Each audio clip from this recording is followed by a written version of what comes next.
Right, hello. Time for some more Godot game dev. Audio sounds good. I've got to swap over to this scene. Hope everyone's having a good week. Right, what did we get up to last time? Just make sure I've got chats visible, that's fine. I do want to shuffle play that music as well, so let's do that while we're just recapping. Okay, so yesterday, was it yesterday? It's probably not, might have been Sunday. It wasn't yesterday, was it? We were having a look at the unit manager script and basically changing it so that a lot of the control for placing units is now within the unit manager script and removing units.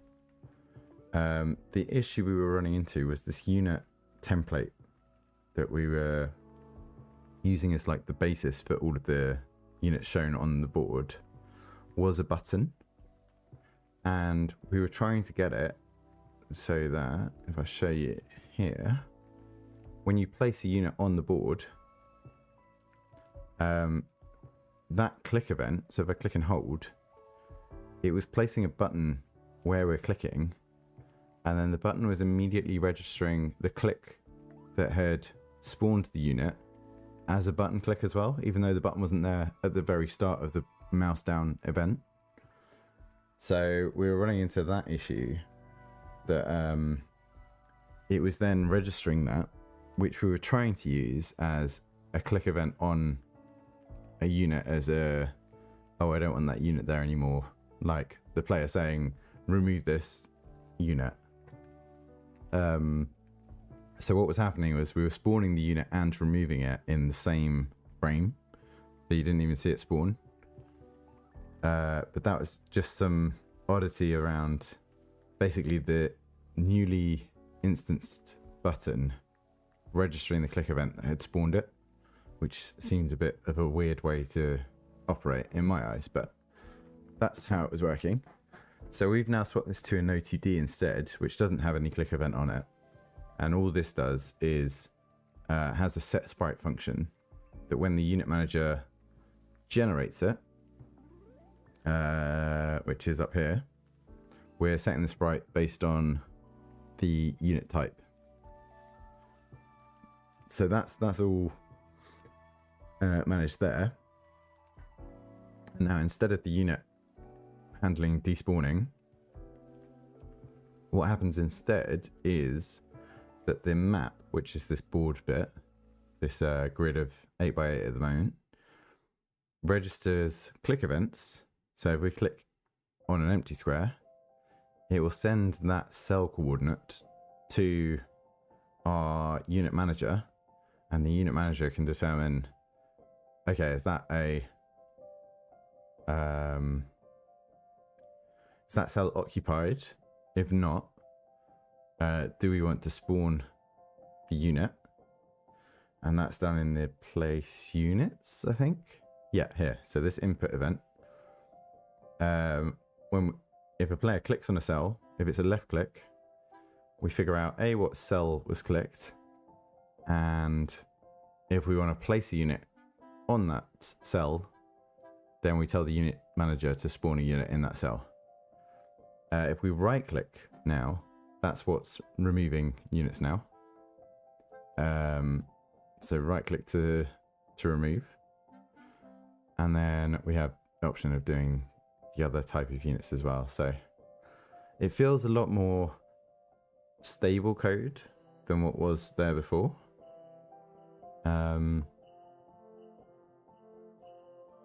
So it does feel a bit better set up. Now the one thing that needs to change is when we start drawing our own sprites, we'll change the scale vectors and stuff like that, but that's all okay. But the thing I think we're going to deal with today is when we go from the setup screen and confirm, we move on to the game scene. But I was just having a look on the unit manager on here, And because it's a new scene that's been instanced, the unit array is still there, but the squad registry isn't, which is what we used to populate where each of the units are. So I was having a little think about this, and I feel like rather than passing that from our setup page to here, it should really go via the server that we're going to have. So we've got a mock server for the moment, which is just a bit of code. It's like a script in here in Godot. But because the server's going to need to know where the player's placed all their units and needs to confirm that those placements are allowed. So what we're going to have to do is send this squad registry to our mock server. Kind of needs to figure out whether or not they're valid placements, which it can be very basic checks for the moment. And then it will send back to the player the confirmed placements of their units. So this will then be populated after the server has sent the data to the player. So yeah, it's going to be... I was thinking of just passing the unit manager data across to the game scene, but actually it should go up to the server and back down again to be correct. So we're going to have a look. I think we're going to have a look into that today. That's what we're going to try and fix. But yeah, so that's the overview. We're going to do our dailies first though, just to get us into a thinking mood.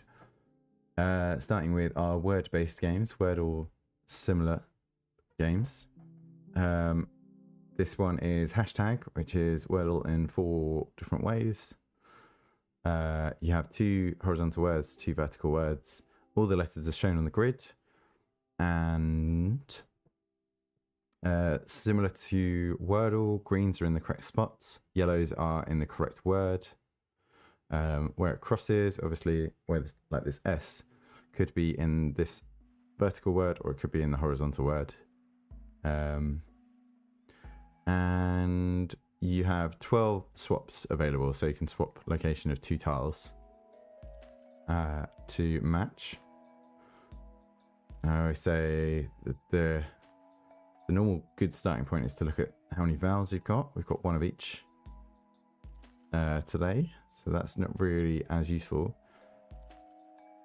If you've only got like 2 or 3 vowels, it helps a lot because you know that they've got to be pretty much set on the crossroads of words, because otherwise it's quite difficult to have a 5-letter word without a vowel.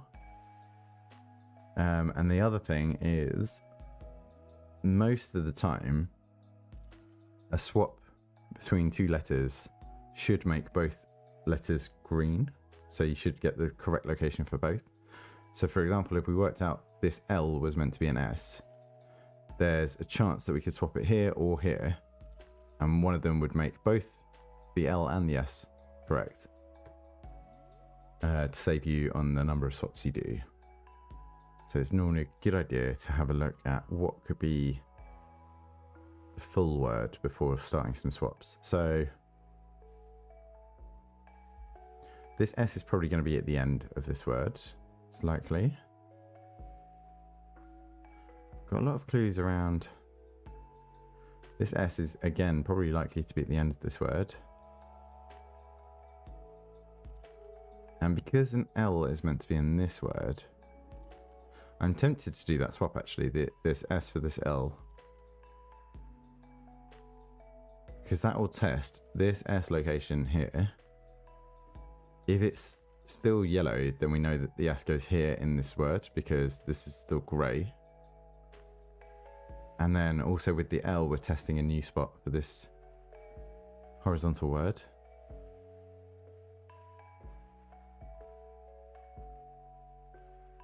What could this be like?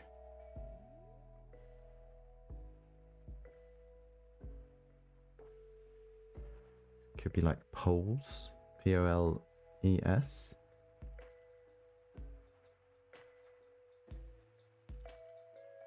Quite like that. So the S and the P swapping. Okay, but let's start with that one. I think this should be good. Yeah. So now we know there's only one L in this word, because otherwise this would still be yellow. And there's only one S in this word, because otherwise this would still be yellow.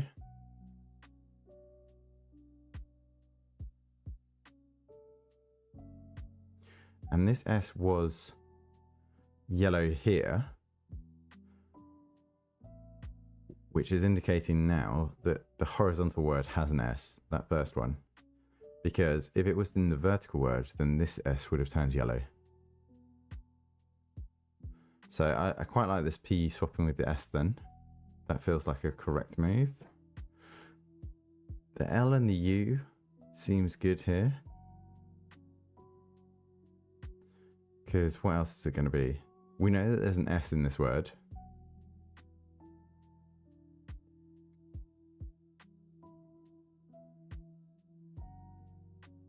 But it could be poses. There's a chance it's a double S. Poses. It could be poles. Either way, I think we're putting an S at the base here rather than in the middle. Oh well, poses would be two S's. But that means this N is swapping with one of these two S's, so we can try and figure out which makes more sense there. This C and the I is probably going to swap. Hey Zimni, how's it going? I'm good, thank you. How's Factorio treating you? Have you made it up to space yet? Or I think I saw a video for part 2. I don't think I've seen space just yet.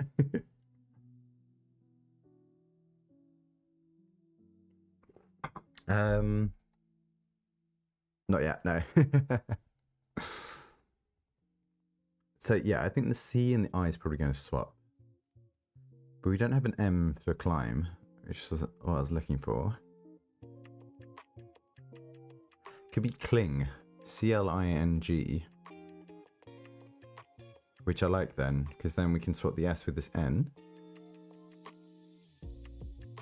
Gotta go to science 3 and 4 and then to space, okay. Is that on the like tech tree, basically? Okay, I like this. I think it's going to be cling. So we swap those. We can swap those. Then this A and S. So this could be beans or leans. Oh, actually, we know this horizontal word here, it has to use the S and the U. Because the B and the L can't be in it. So it's likely the L and the U swapping. So this is souls, beans and poles, I think. Perfect game. Nice. Okay, so then we'll take these into our Betweenle game. We're looking for a word pretty much alphabetically in this. And what I'd like to do is use these 4 to figure out, well, to make it a bit harder to start with. So beans being near one end of the alphabet means it'll probably be a good start. I mean, if you were playing this properly, you probably want to guess something in the middle of the alphabet. But this just makes it a bit harder. Could have sped this up, but want to have a well-working factory before you go to the next planet. Oh, so do you like leave... You don't... Do you like leave stuff behind before you go to another planet, or can you return back to it? Today, probably looking at doing some more mock server stuff.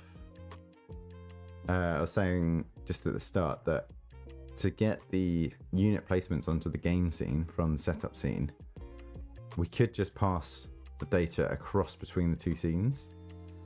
But eventually, I'm going to want the server to verify the player's placements of units are valid. So populating the board based on data from the server makes more sense than allowing the user to populate it themselves, the player.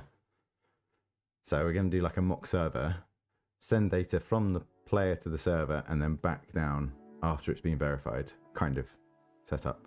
It's going to be all mock set up, so we'll see how it goes. You can return, but it's costly to move between them. Ah, okay. So you want to be well set up first. Okay, so beans shouldn't narrow down. Okay, so the word we're looking for is about 40% through the dictionary, which means we can probably use all of our other guesses here, but we'll have to do souls before poles. We can do souls, and we'll probably do cling, and then poles. Okay, so the word we're looking for is almost halfway between the two words we're guessing. So around the JKL. I feel like there's going to be more 5-letter words this side of the guess than this side. So let's try like just hello. Okay, so we're quite close with hello. Let's try igloo just to see if it starts with an I. That doesn't really tell me. It could be an early I or a late H. Probably more a late H. Let's try Hertz. Yeah, okay, so we're maybe even like middling H.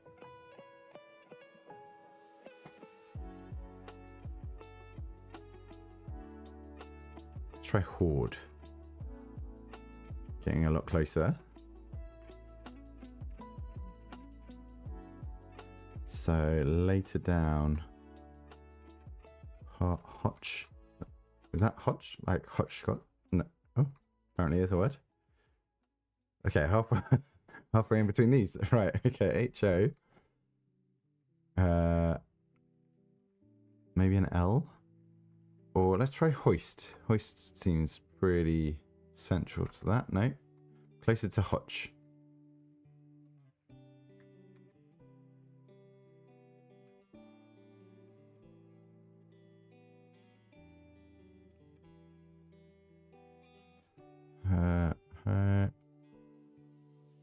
Let's just do homes just to see where we are.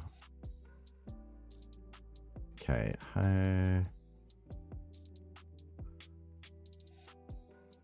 Maybe honor? Oh, so close.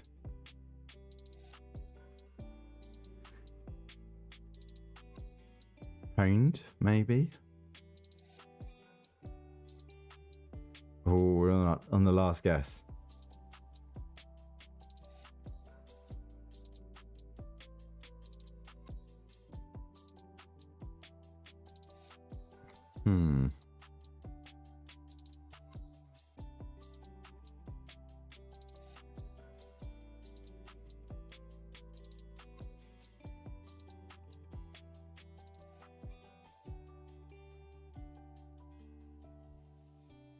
It's not E here. It's not going to be F. I don't think it's G. H. Honey. Could be honey. Can't see anything that's this. Like. I think it might be honey. JK. Honk. Honky. Honks. Honker. I don't know if that's going to work. No, not an L, not an N. Double N?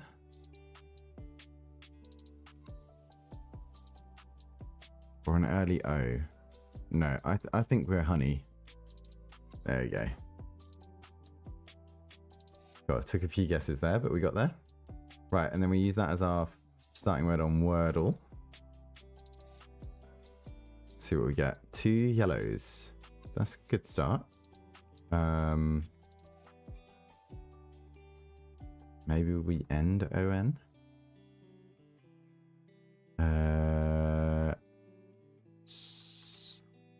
Let's try. I was going to say like snore, but we don't have an E.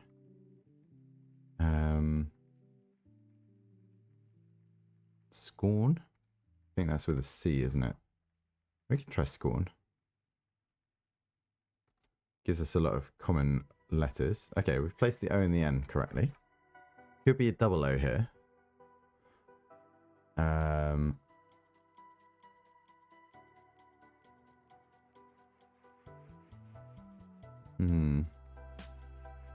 So like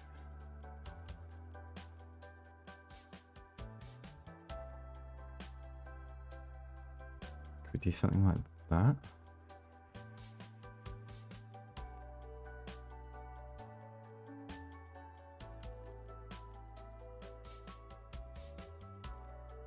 We don't have an R.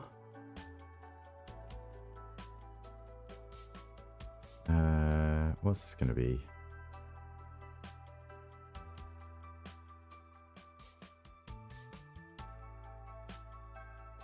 I don't think we've got a vowel here. I feel like we could have like a vowel, consonant vowel.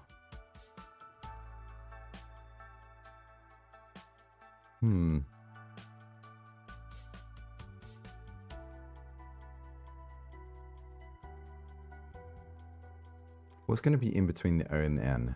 It's got to be another vowel, hasn't it?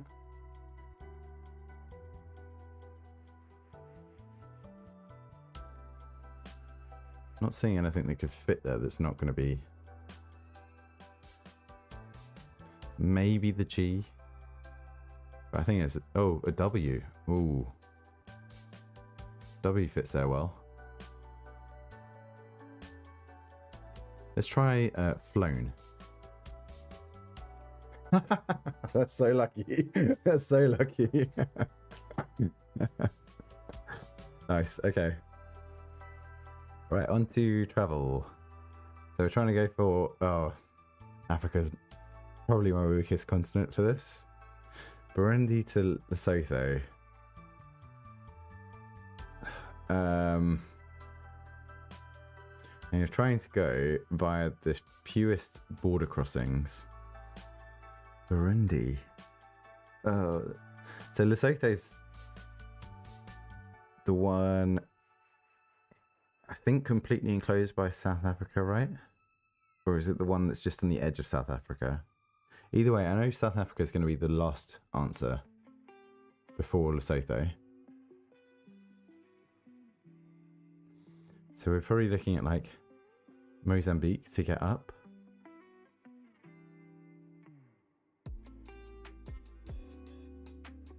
So what's this going to be around? Is Zambia near there? Might try Zambia. I mean, it's en route. Apparently not a good guess though. Apparently there's better guesses to go. Okay, well, we're not going to get a perfect game here. So let's try Mozambique to get us down. And then South Africa. And then we've got to figure out the top half. Okay, yeah. So it's the one that's completely enclosed. So this, I think, is Eswatini, I think. So above Gambia, between Gambia and Burundi. I know Kenya's like around here, isn't it? Oh, it's further north. Right, okay.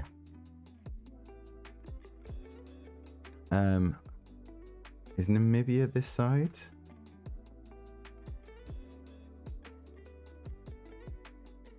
Namibia might be down here, but I'm going to guess it. Yeah, okay, it is down there. In that case... Uganda? God, I'm terrible at this.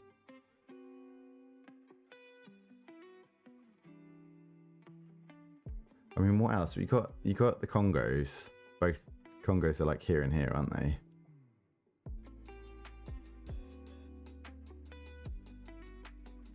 This is a lake, I think. I don't think that's a country that fits in that gap. So there's probably a country that fits here that I just have no idea. Flag-wise, what's similar to Mozambique?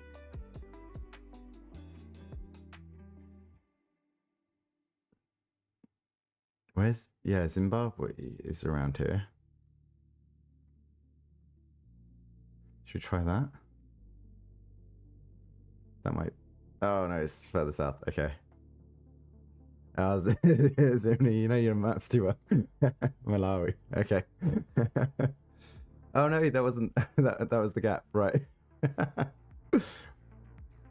What was the... Tanzania...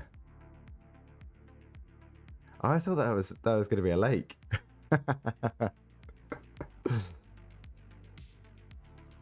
Right, I need to improve this. I could have just guessed one of the Congos, right? Democratic is the larger one.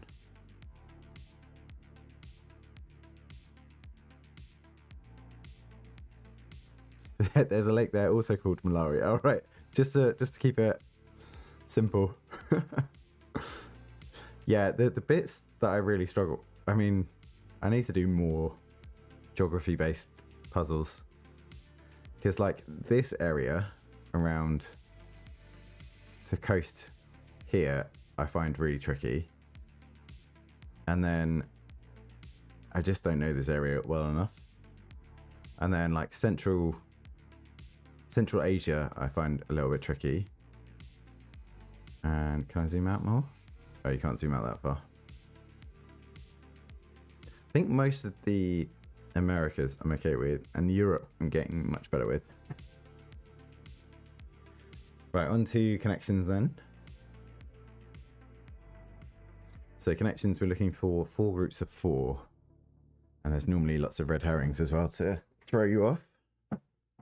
Ram, robe, clove, crab, sword, speed, scales, spear. I'm seeing lots of star signs here. Astrology, that kind of stuff. Spear, bellyache, blindfold, storage, carp, stalk, grumble, resolution, floret. So like crab, scales, ram, and spear. But this could be a red herring. Maybe carp. Because scales is Libra. Crab is it Pisces or is it Cancer maybe? I think the ram is Aries. But we'll come back to those. See, look, sword and spear. They're trying to throw you off with that, I reckon. Grumble and bellyache, maybe. Clove, a floret, a stalk. These going to be parts of like a flower. What's the last one of this? A spear. These are all things you can use to describe types of vegetables. So you'd have like a clove of garlic, a spear of asparagus, a stalk of maybe broccoli. Oh no, you can get a floret of broccoli or cauliflower. I think that's what we're looking for that group. I'm going to guess that. Yeah, so the what's next then? Blindfold, scales, sword, and robe is the depiction of justice, right?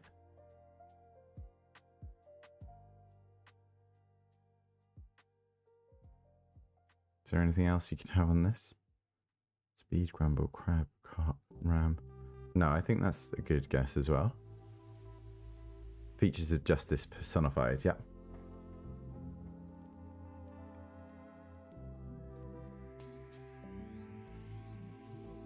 So, we've got computer terms here.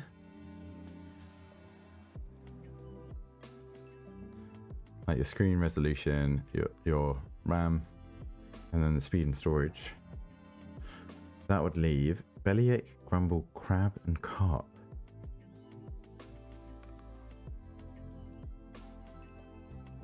I mean, these are all, they're too well linked, not for that not to be the category. Laptop specs. So what's this last one?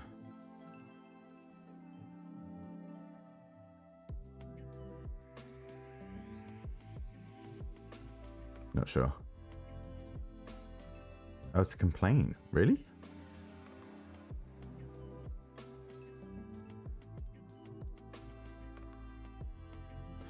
I think I've only ever heard the term grumble used to complain out of those those words. But sure. At least we got the other groups. That's good. So the astrology was the red herring. So word salad is a word search. We're looking for words that fit the theme pocket. We're looking for 5 answers. These are the number of letters in each answer. And the words can go in any kind of direction and cross over themselves and reuse letters. If a letter isn't used in any further answers after you guess it, then it will disappear from the board. So we have pocket chain, maybe. No, pocket watch. It's got to be. So there's no other W or T in the answers. So we don't need those anymore. Pocket book.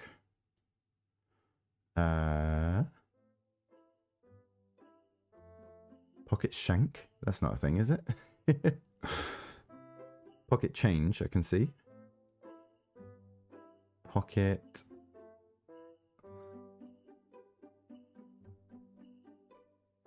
What's the Z going to be? Pocket size. And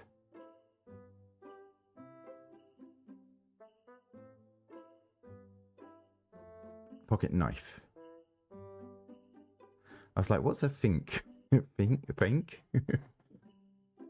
No, it's starting at the wrong end of the word. Right, on to strands. This is another word search. We're looking for 8 words fitting the theme spell it out. One of the words will be a spangram, which is a word or phrase that also basically gives us a better definition of the theme. And it has to touch 2 opposing sides of the grid. So it'll either go like hit the top and hit the bottom like that, or it can go left to right. As long as it touches 2 sides of the grid, it can be the spangram. And that can be a phrase, so it can be multiple words. Spell it out. So we might be looking for like magic-based stuff. Or it could be like a dictionary. Seeing a lot of like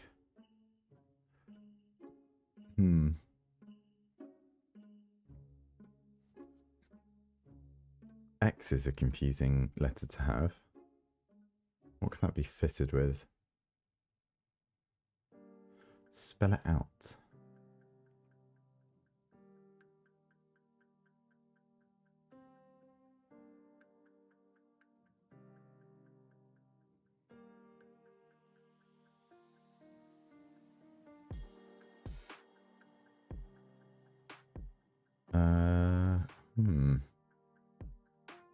So with strands, you tend not to get words that cross over themselves. And we're filling up. When we get all of the words, grid will be full. So you don't want to like isolate letters in a corner, because otherwise you can't get to that with another word. Spell it out. It could be stuff to do with books, maybe. Like book genres. Can we see any like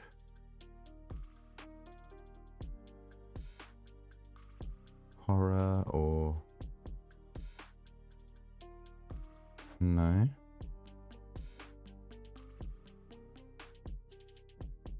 So what we can do is we can just find any random words and build up towards a hint. So if you find 3 words on the grid, so for example, let's have a look at like chore here.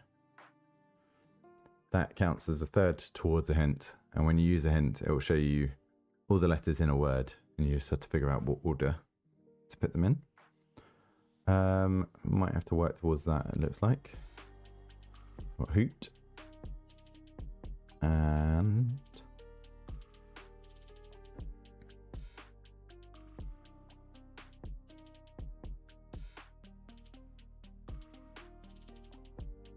what's going to be around here?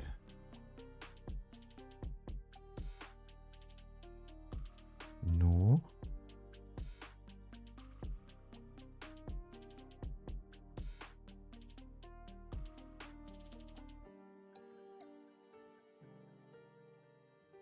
They've got to be at least 4 letters as well. Not seeing anything that I can think is going to fit with this.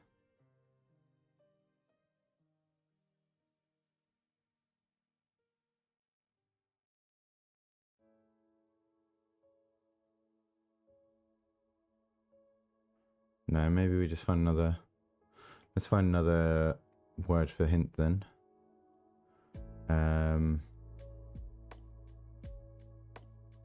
Let's go with tail. Right. Echo.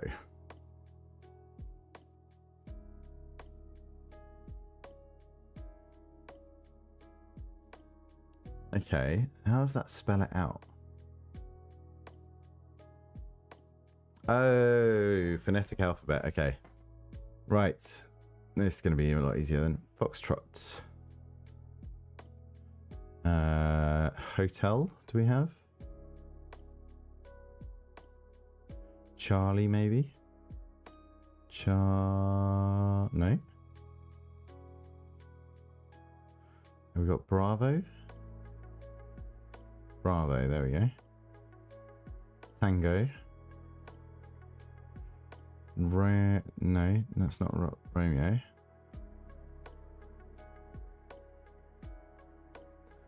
Where's phonetic?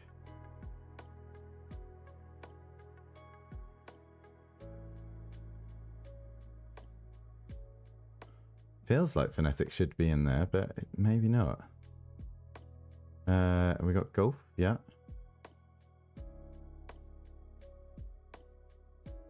Alphabet. Maybe it's just alphabet. Is the spangram? No, it isn't.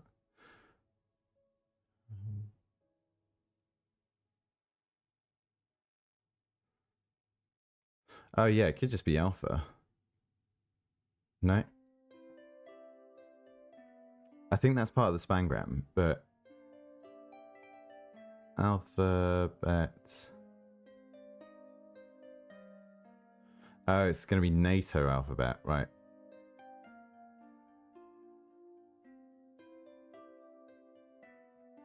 So then we have Victor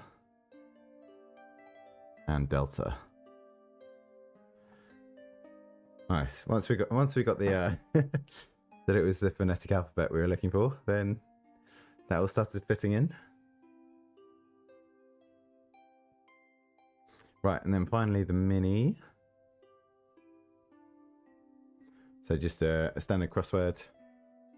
Just a small one, that's all. Make very thirsty. Greeting from someone wearing a lei and a Hawaiian t-shirt. Maybe aloha. Gives up as territory. Surrender or retreat. Something like that. Standing up straight. Stretch? No. Add firewood to. Fuels? Maybe. Walks nervously back and forth. I think that's going to be paces. So, I don't think fuels is going to be right. Like a hungry dog waiting for leftover food scraps. Come back to that. Event in which cowboy boots are worn. Like a rodeo. Something please. Check please. Post dining request. Waste maker in a proverb. Come back to that. Parch. Seed. Seeded or seeds? Seeds. I think it's probably seeds in that case. Sending up straight. Could be erect. Add firework to stoke and haste. And what was that? Alert. Like a hungry dog waiting for food scraps.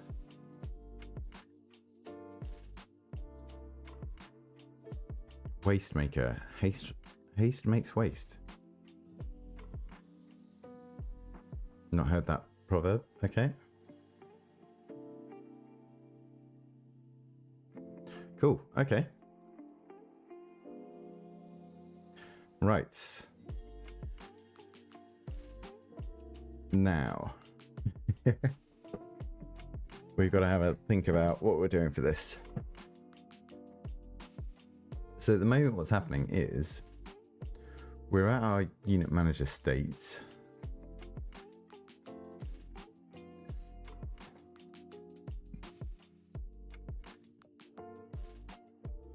And what we want to do is we want to pass our squad registry to our mock server.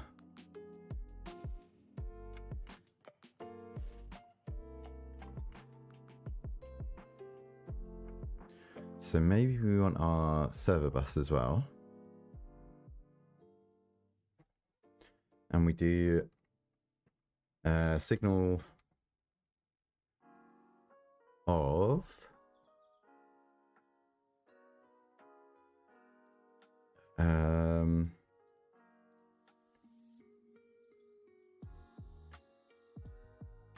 maybe like players starting setup or something. I know that's quite long, but this is going to pass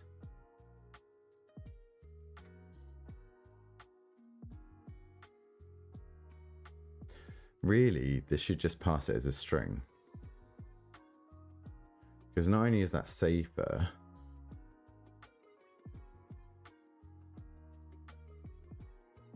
than passing a whole object up,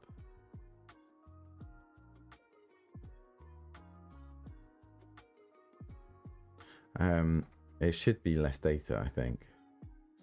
So player starting setup, we're going to say serialized registry, unit registry, type string.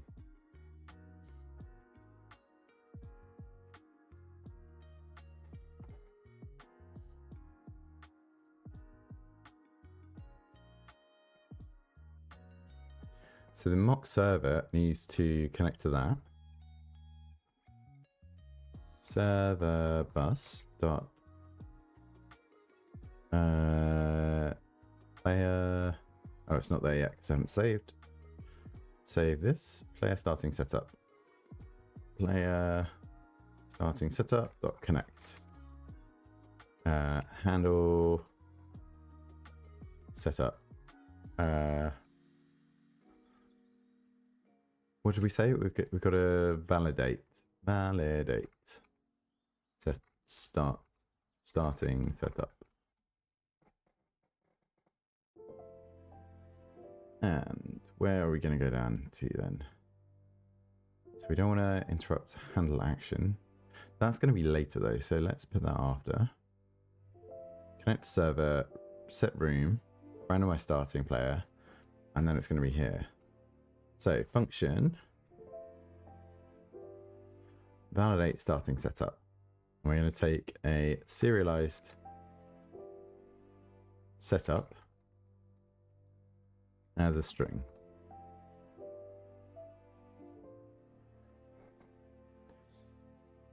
And then for the moment, let's just print the string.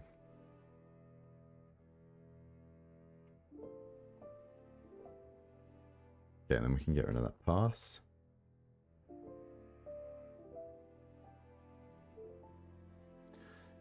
So with our place unit screen,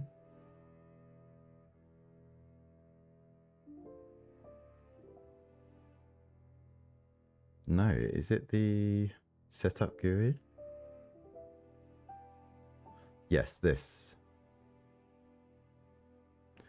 So when we change game state to ready, I guess we could have the game state sending it. But this button here is our confirm button. We go back around the loop on this. So this confirm button here, when this is clicked, this is triggered.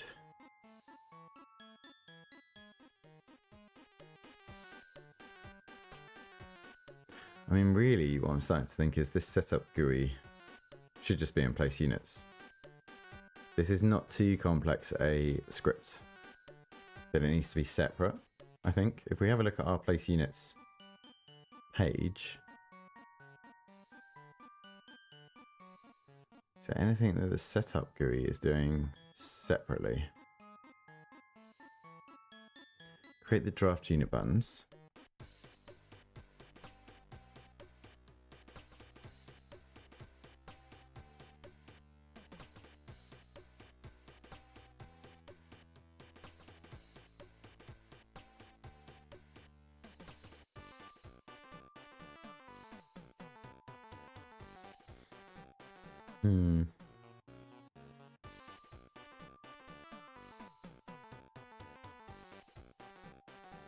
Because this knows what type of units is being, what type of unit is being placed, it could make sense for all this stuff just to be handled in the place unit script. Morning, Mars. How's it going? Welcome in. Hope you're having a good week.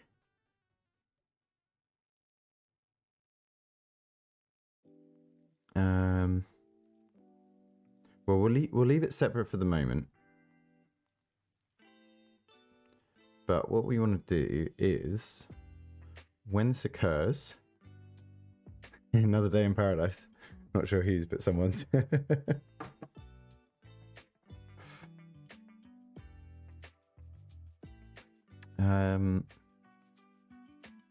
So we want to send this signal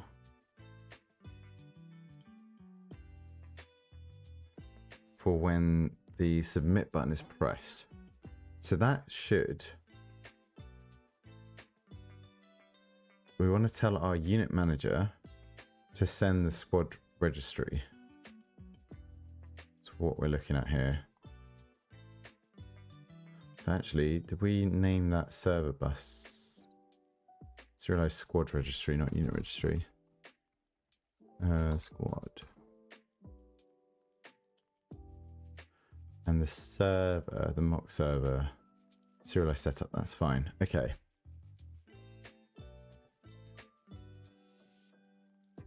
So we want the setup here, which maybe is our event bus. We need to say,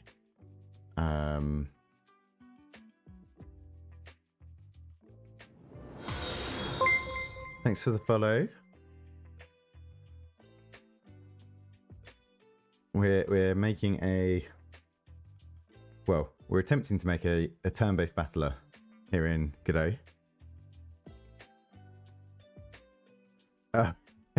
I am brand new to all of this, so this isn't going to be like a tutorial of how to do it. This is going to be me finding out how that happens.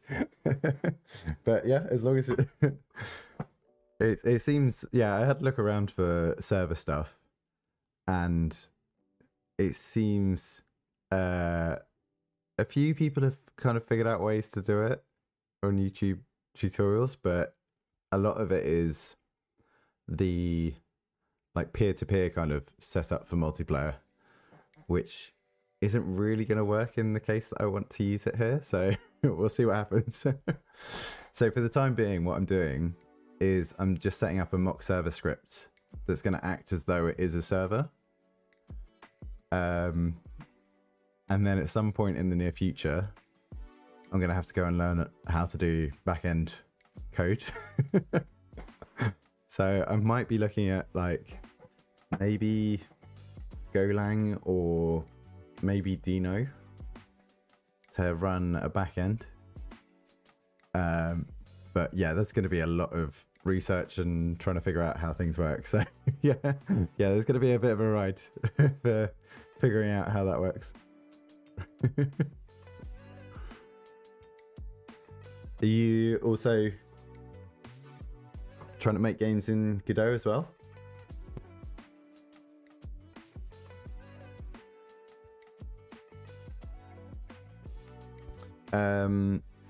I'll probably be doing like all the script in Godot. I'm just going to use GD scripts.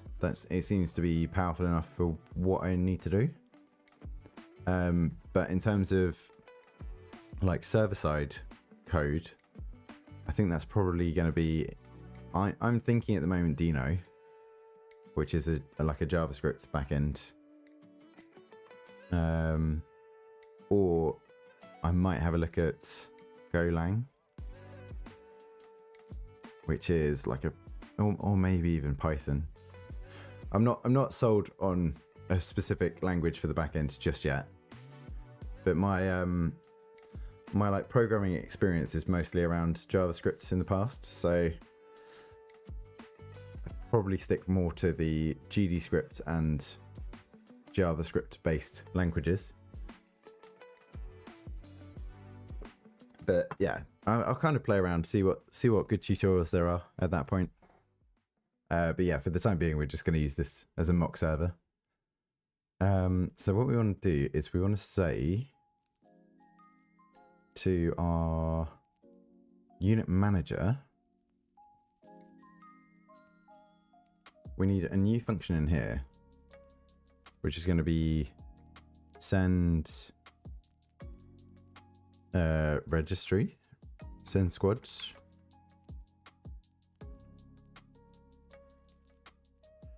Let's call this send squad registry. And we don't need to pass it in anything. And this just needs to call our server bus. And we emit. Oh no, we need the signal first. Player starting setup. Or maybe this player setup actually. This should be.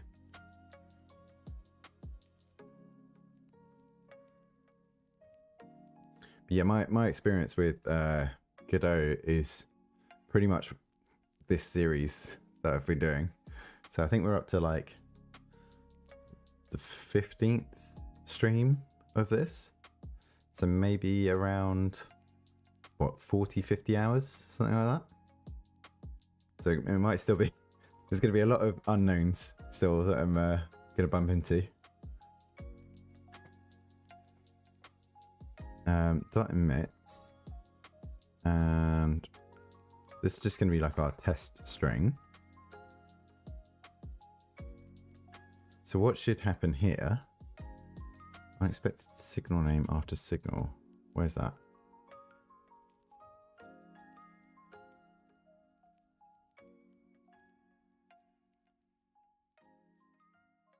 There's a few errors going on here, but we'll figure it out. You have two projects you're working on. Trying to build a terminal emulation system for a game a buddy is working on. They have a database to store data, and we'll need a man-in-the-middle server to handle interactions between users. Then also working on a 2D platformer game as kind of Mario meets Final Fantasy. Have the ability to switch between 4-character party in real time as you're battling. They sound cool. Just some small projects that you're working on then, yeah? Wasn't there...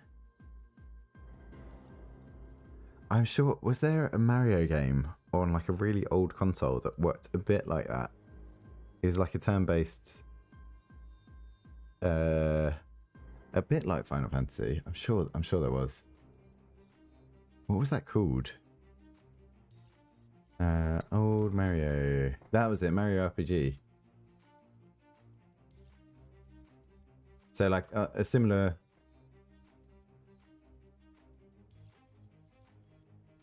Yeah, that was it.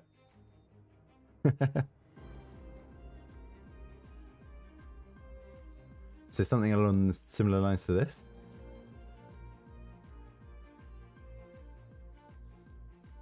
Oh, but real time. Oh, right, yeah. I missed that bit. That's gonna be fun.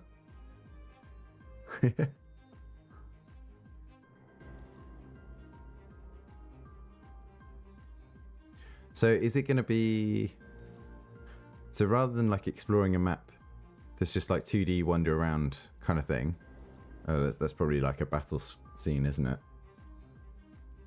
Is there any pictures of the map?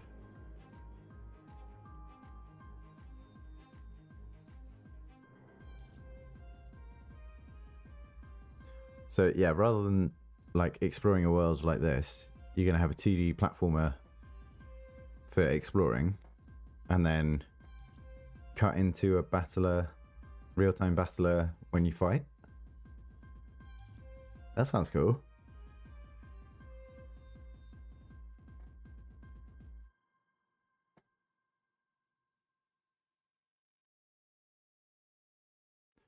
And yeah, that sounds pretty tricky. The man in the middle server for terminal emulation.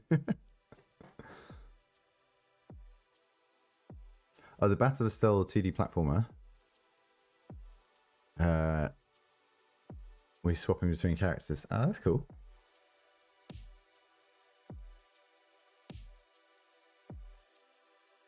Have you been developing games for long, or is it a newer kind of hobby? Or is this for full time?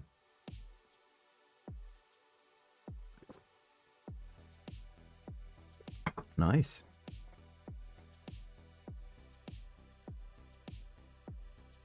And I guess you're looking at doing these in Godot, or is it up in the air at the moment? You figure out which game engine to use.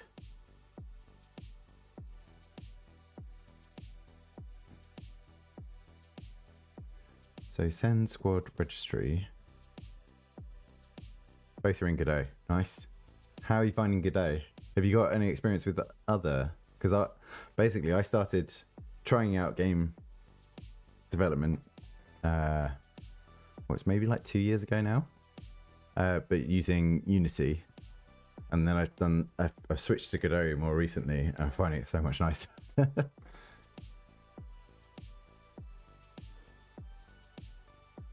So actually, is there a signal here that we can tie into? If we're looking at our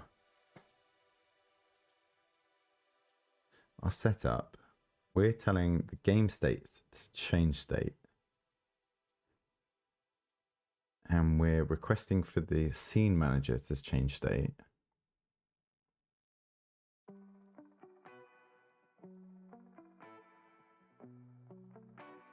Where's our scene manager? Up here.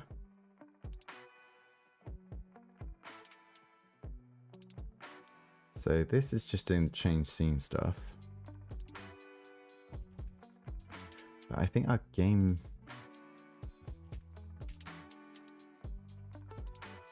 Oh, we're not using this yet.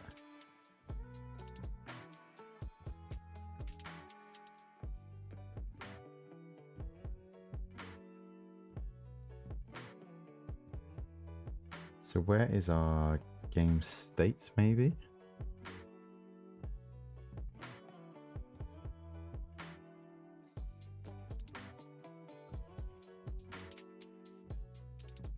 Yeah, this is it, isn't it? So we're telling the game state that we're changing to ready.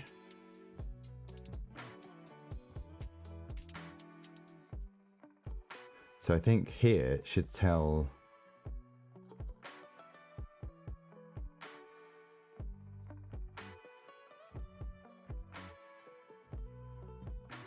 This game state should tell the unit manager to send its registry.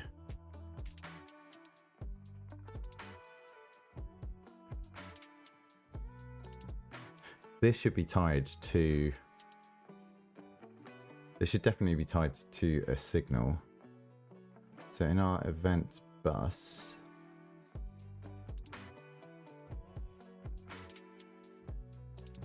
so these are all based on things to do with individual units. So maybe we need like a signal, send to server maybe, or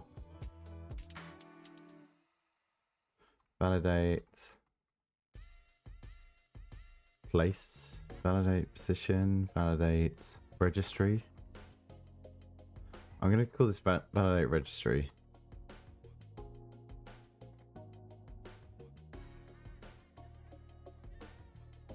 And we'll save that. Your experience is in ERP management and modding. So experience in VB.net, right? I mean, VB is very, very different, isn't it? Or is .net quite similar? I guess the .net is can be. Programming languages in your experience tend to do the same thing, and the verbiage, yeah, very similar. It's like learning different languages in like foreign languages. It tends to be, yeah, the structure of things is pretty similar. And it's just figuring out like what the correct terminology is and the correct way of like setting up loops and stuff like that.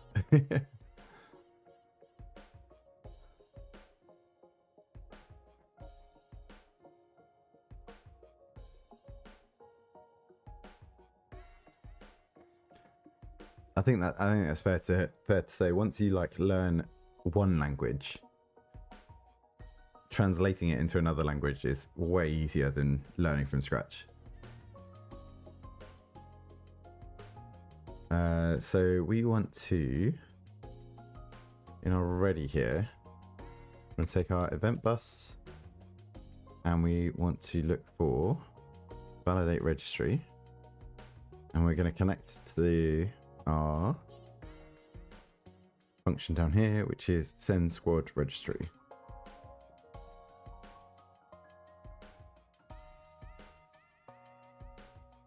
Right, that's good. And then here in our game state, when we change to ready, I mean, we can even suggest we do it here, I think.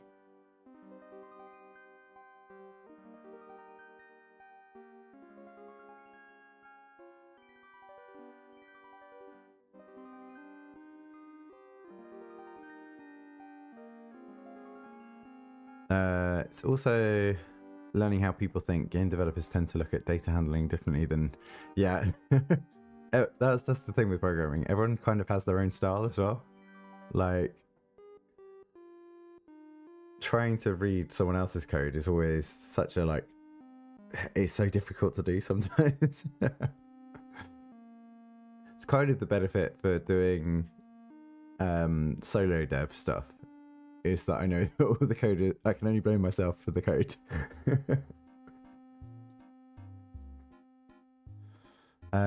So we might say here, I think the game state should be the only one that can call this.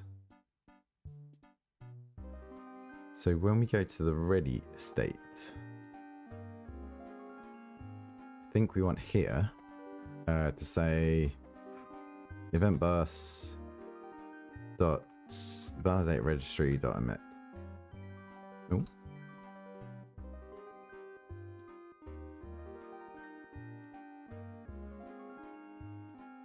Right, so hopefully what we should get here is test string in the chat. So all that's really done so far is connect this button here, this confirm button down here, to our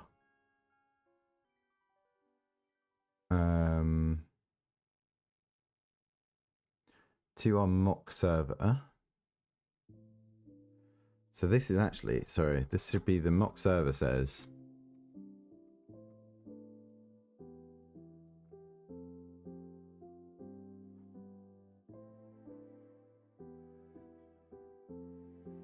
And then what we need to do next is we need to serialize the registry so that this receives that.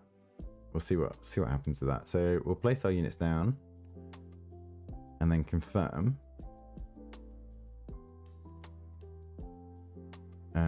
Player starting setup, because we changed it to player setup. Can we just continue from that? Don't know. Did that work? No. The buddy you're helping. You have long debates about how to do stuff. Something sometimes. It does make things take longer. Can't imagine a AAA game dev company. Sometimes you think that's why games come out messed up, because the right brain didn't communicate to the left brain well. Yeah, like that's always going to be the case. The only way that I think AAA manages it is they have some senior dev at the start of a project say, this is the format that all code needs to take, and this is the well, you'd have a DevOps engineer that basically fixes the game architecture early on, and then it's like, okay, if you need to speak to another part of the game, this is the way that the signals have to be formatted and all that kind of stuff. It's good practice to have like more rigid rules around how your code works. It does slow things down a long time. Okay, why is validate starting setup not called?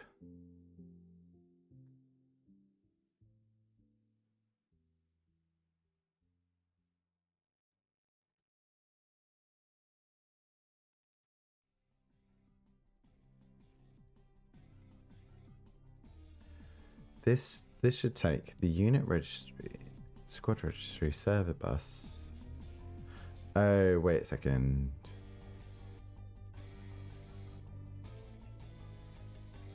The setup does the game state. Yeah, okay.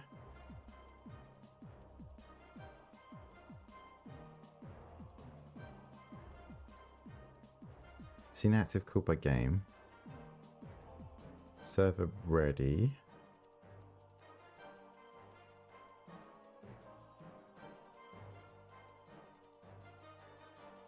Scene change request from place units to game, which is this scene change request here.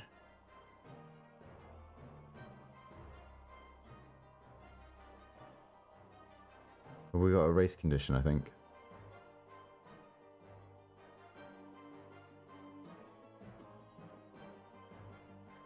Validate registry emit. Yeah, I think by the time the signal is emitted and registered,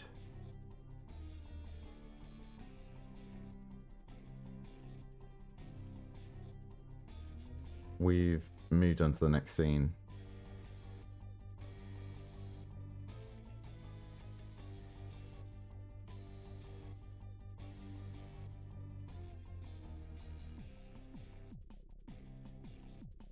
Because we're sending off two separate signals. So we need to add some order into this. So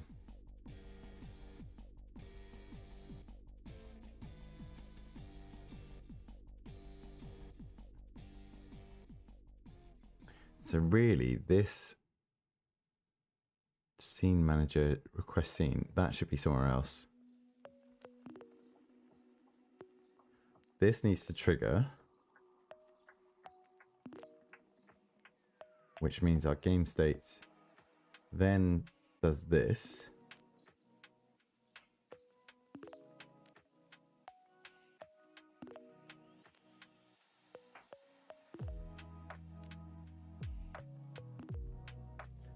Sends this.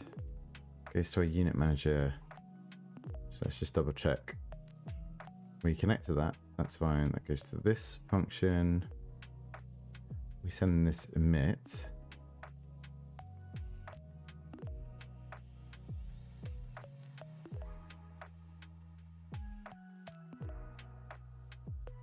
So really, I think what should happen is, and this actually makes sense, the server needs to validate the placement of units before we move off of this screen. So let's say the player has messed around with some placements of units here, and either accidentally or maliciously managed to place a unit outside their placement zones. So at the moment in this setup, we're just saying like the bottom 3 rows are where you can place your units, because your opponent is going to be playing from the top here. So if they manage to place a unit at the top, obviously it's going to all break everything. So we need the server to be able to say, no, don't let that happen, for a start.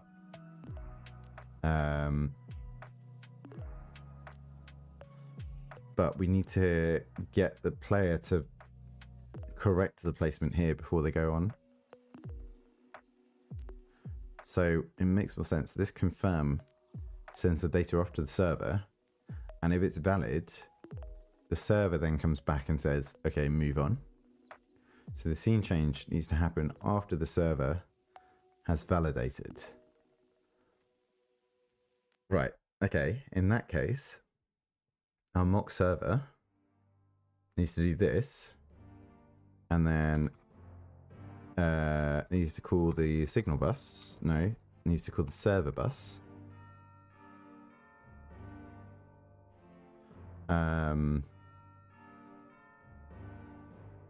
Well, firstly, we need to go to our server bus, and we say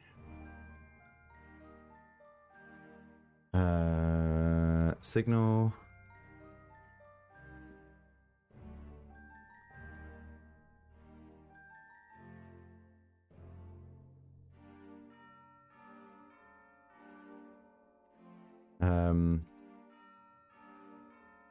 confirm setup, and this needs to return a string, which is whatever our player ID is, which actually in this instance we're doing it as an integer, but I think it should be a string. That doesn't matter too much. We'll get to that when we actually start doing back-end code. So in this mock server, we can just send just the player number. So we're going to send player number as an int. I think int is lowercase.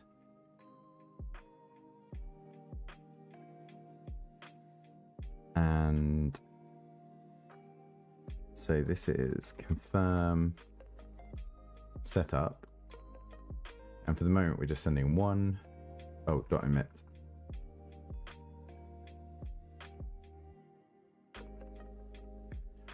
And then back on our place units,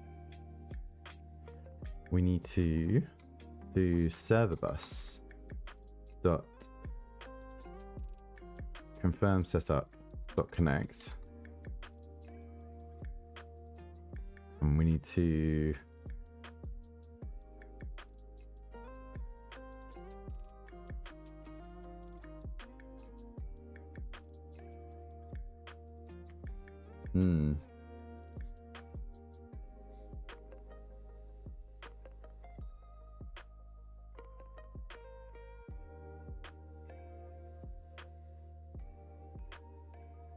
so this needs to be able to send data back to the player, not just to say yes, that's correct. It also needs to say not allowed.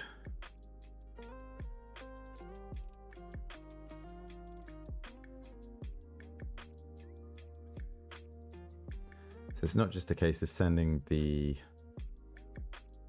player number. We also need to send, for the moment, we just need to send a bool. Let's call this setup valid and as a bool. So it's not going to be confirmed setup, but we'll leave it for the moment. We'll figure out the names later on. So emit one, and we're going to say true for the moment. And then in our place units, we need to connect to a new function here, which is going to be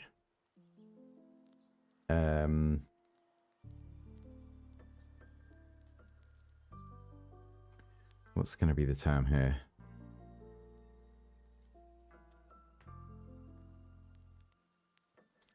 Let's just do handle server, handle setup confirmation, setup validation.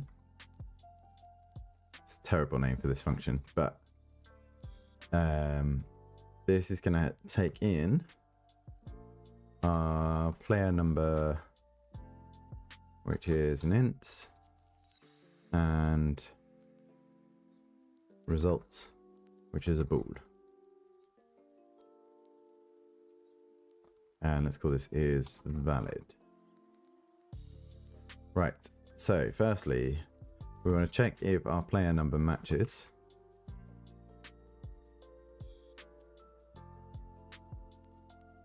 Now, where are we going to get our player number from? Do we have that in game state? Game manager, maybe?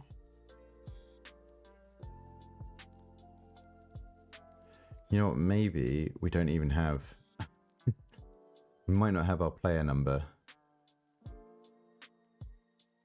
I think we just set some fake values in the mock server so far.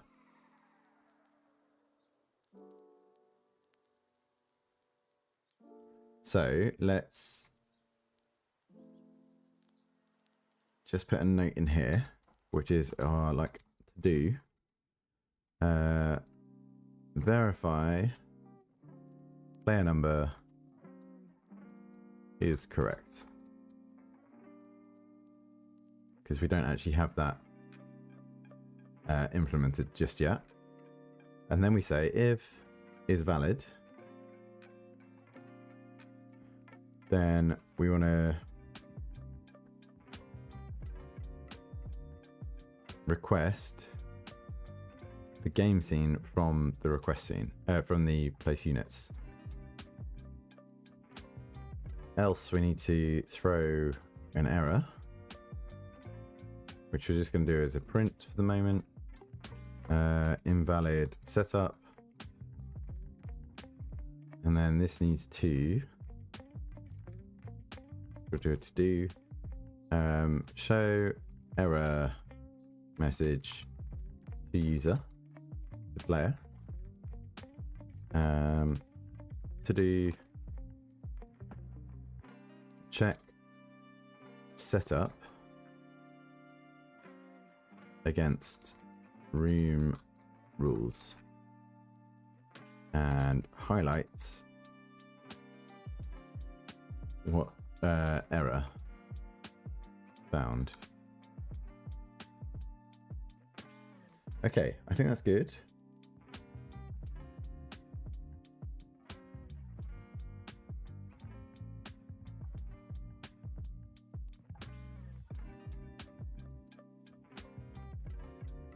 So now what should happen is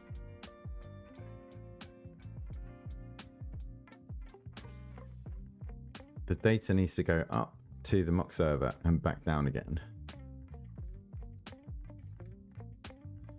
before the player will move to the next scene on here. So let's rebuild everything and see if that's what happens, because it probably won't. Right, start game. Let's just do a couple of infantry units for the moment. Okay, immediately. Confirm setup needs more data. Server bus. What are you looking for? Player number, setup valid. Oh, we've not given it, have we?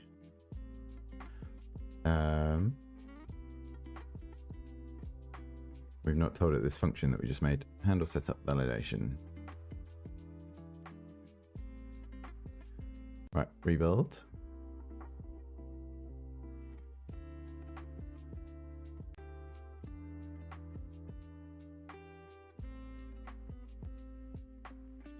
Right, so we placed the 3 units.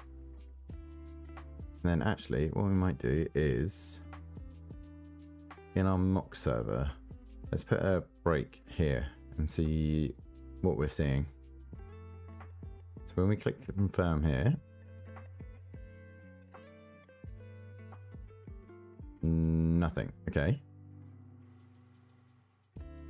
Why nothing?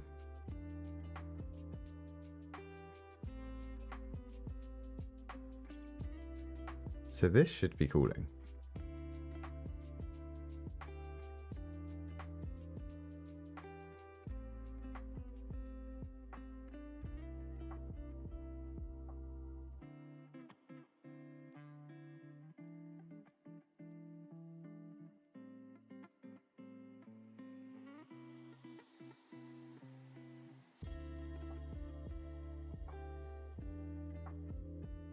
We're not changing the game state at all.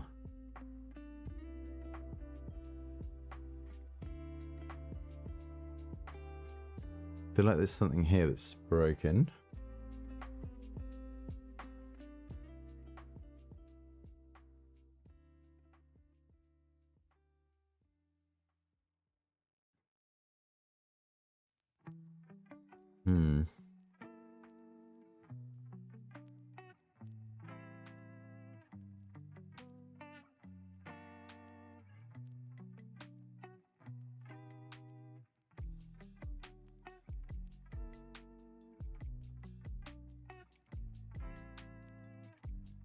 I mean, do we want to do this actually? We don't want to change the state of the game at this point. I think this should trigger the validate registry. Now that I think about it. So let's say we do this here.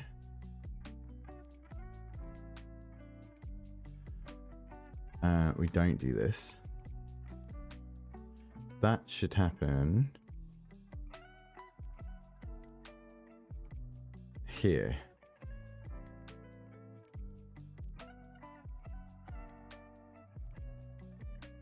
Because this is where we're actually changing to the game scene, which is where ready needs to happen.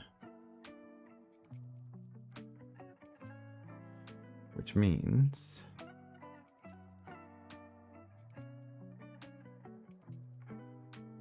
this should then emit this validate option, which hopefully this is hooked into.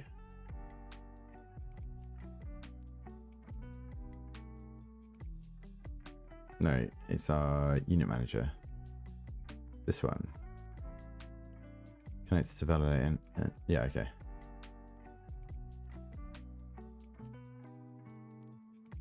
I wonder if that updates it. We might need to rebuild just to see if that's actually taken.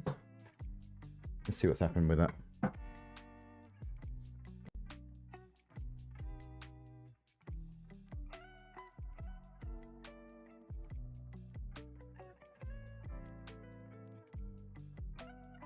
No, okay. So let's do a few prints around and we'll see what's happening. So this is button pressed. Set up GUI. Right, then that should go to our event bus.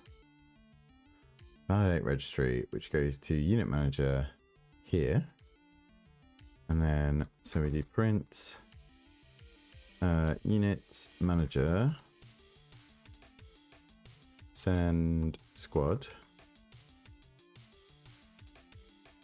And then that should go to the server bus, which does player setup, which should go to a mock server, and that should print. So what's actually happening? It is doing that. Is this not tied in? Player setup connect.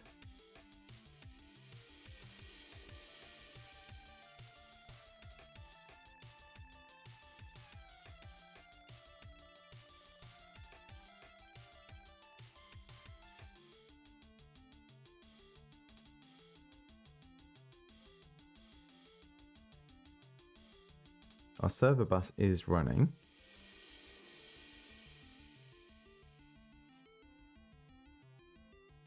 Oh, wait. But our mock server isn't.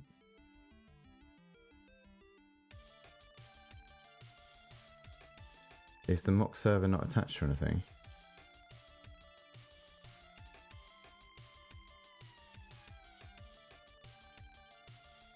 Is this in our game scene? I think it's in our game scene, isn't it? Right, okay.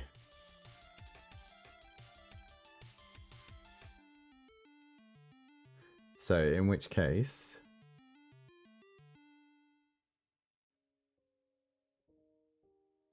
we should detach our server. Where's our mock server?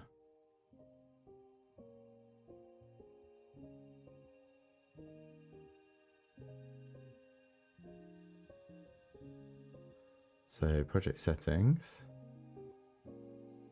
We need the mock server running globally for the moment.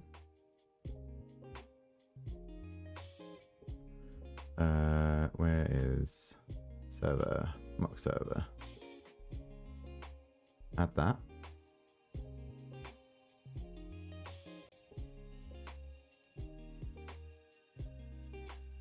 And then we don't need it on the game anymore. So let's delete, I think. This might complain a bit, but that's fine. I don't think it needs a scene, doesn't it? If the script's running.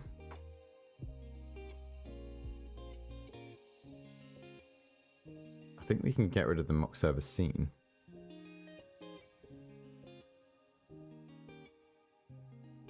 Because it should just be the script running.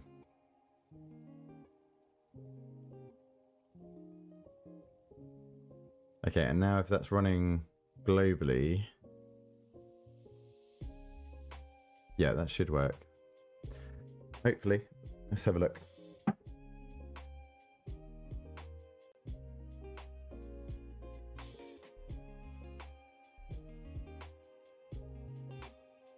Okay, we hit the breakpoint that time, that's good. So, button pressed, unit manager send squad. And the serial setup should say test string, yeah. And then if we continue,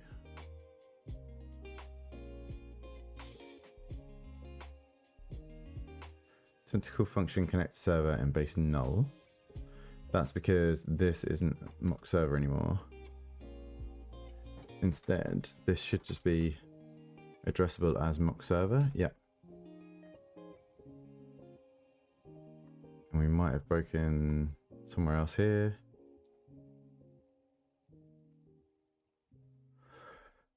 Okay, that looks better.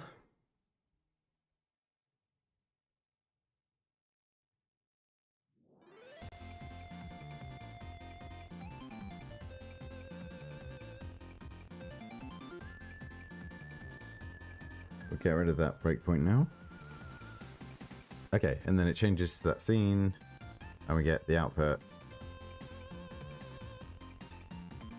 There, the test string. That's what we're looking for. Okay, so what we need to do now is to serialize our squad registry. So let's have a quick look at the docs.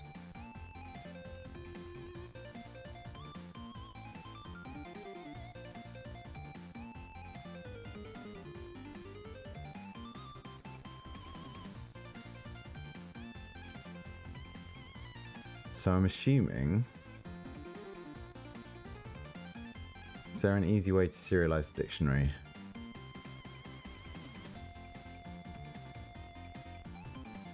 I would assume that I don't need to loop over it and write it out. I think there'll be...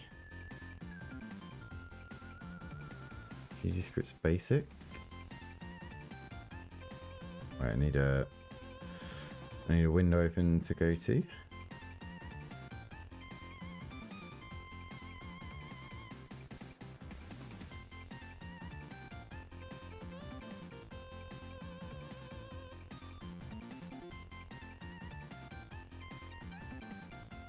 So where's our dictionary?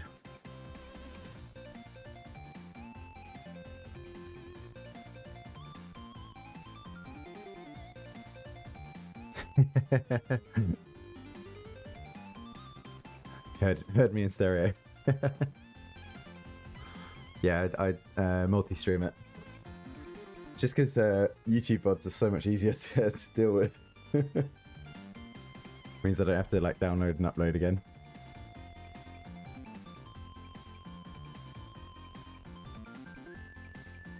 And also some people prefer watching in YouTube and some people prefer Twitch, so just easier to do it that way. Right, dictionary. Can we serialize? Is there an option for that?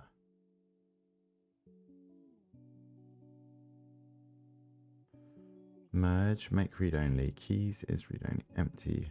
Hash could be it. Clear, get, has all.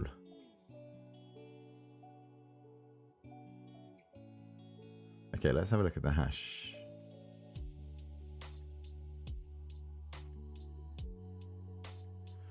Returns a hash 32-bit integer value representing the dictionary contents.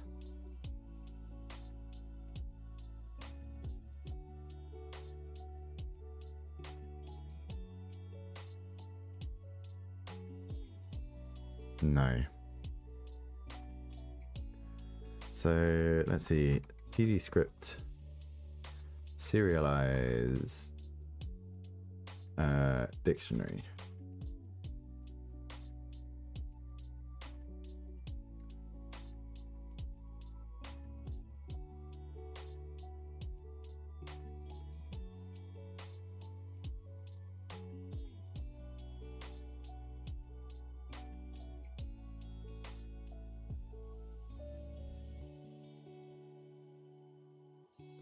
Maybe have a look at these.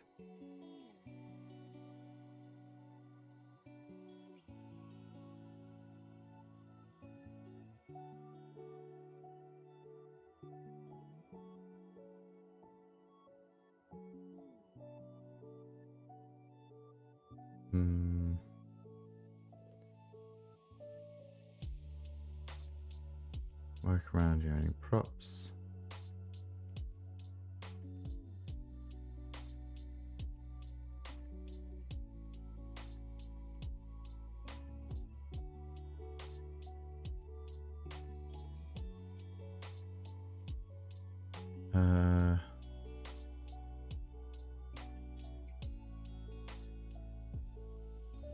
Maybe, maybe not.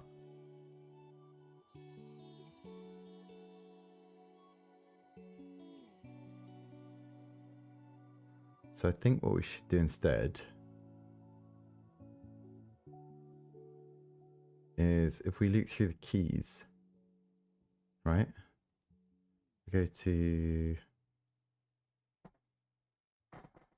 we say like squad registry.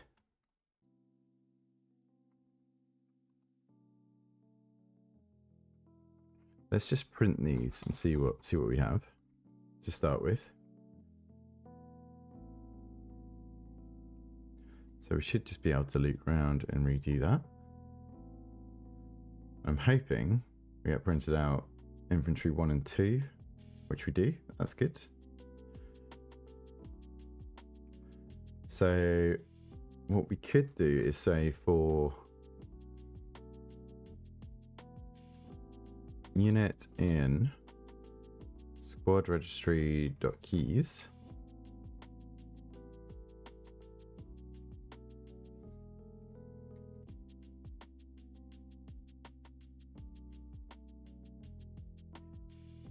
then maybe what we do is we have a bar serialized registry equals an empty string, and we say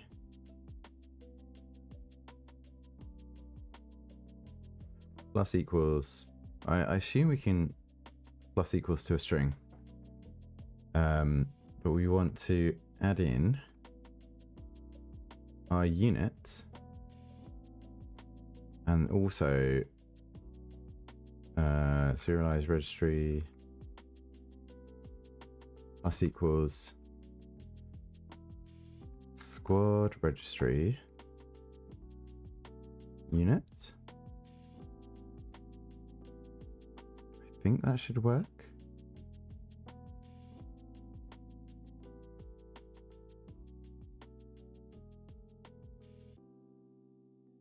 Let's try that, and then we print.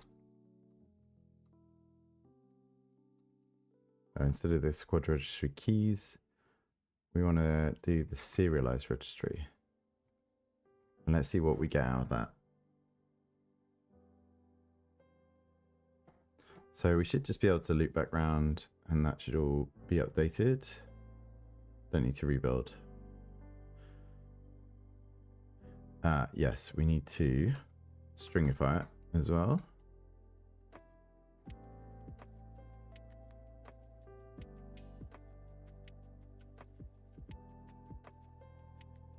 Right, what's that output?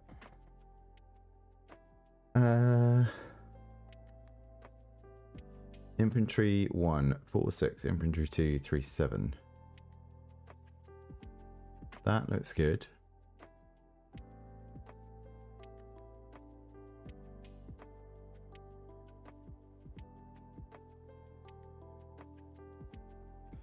So then if we send this instead,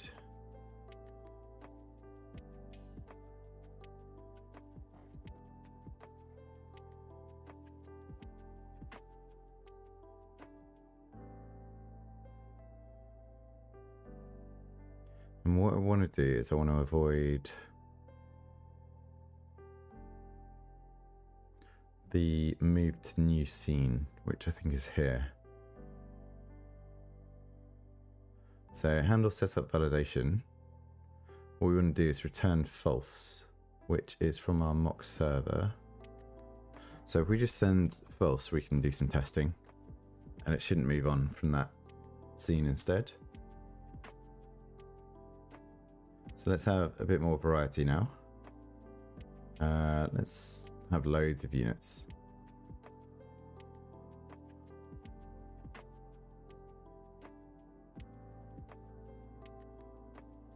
Right, and then when we click confirm here,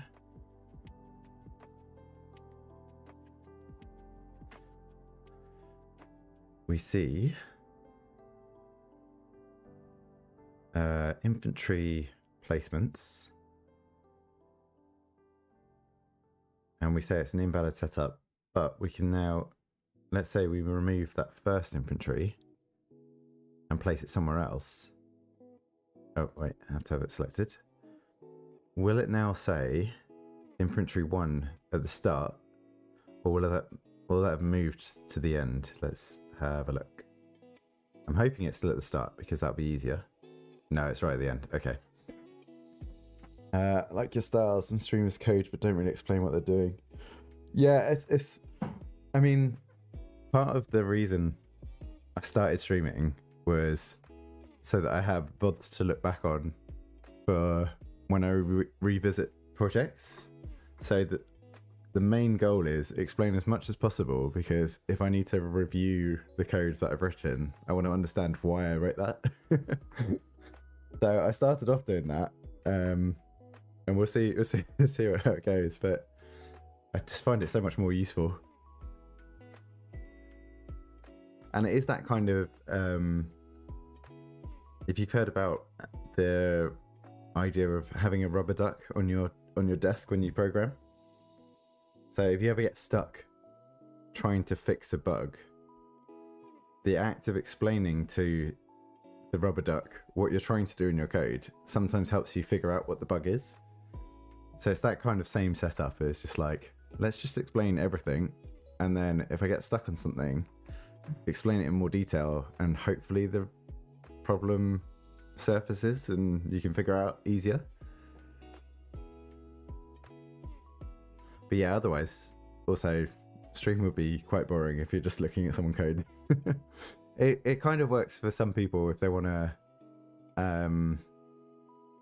what's it called? It's not pair programming. It's like co-working stuff, where you just have like someone up on a separate screen, so that while you're doing your work, you have you're kind of like doing your work at the same time as someone else's. And I know that's quite popular as well. But I guess in that case, you can just lower the volume. Okay, so it would be good if we could sort our... I mean, dictionaries you can't really sort though, can you?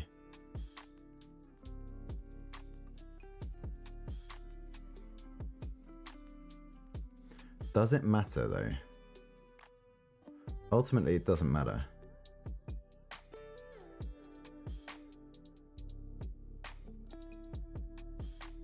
Pirates of... Yeah. I know Thor. I don't think anyone hasn't seen Pirate Software now. He's got so busy, so big, hasn't he? He's got a pet rock.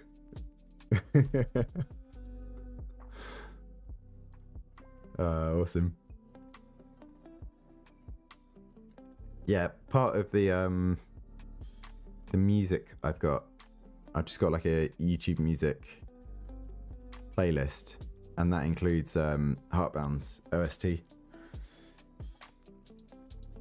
Because for Pirate Software, for their game Heartbound, they've said if you purchase the OST through Steam, the soundtrack, then they're happy for streamers and YouTubers to use it in the background to their streams. So it's quite nice music to have as like, well, it's not royalty free, because you have to, it's good to pay for it. Don't really watch his streams anymore, just because it feels like walking a talk show more than watching a program. Yeah, I think it's just the like the popularity that he's gained through the shorts means that a lot of his streams now are just filled with lots of TTS questions, and I think it's a little bit less about actually doing the programming now.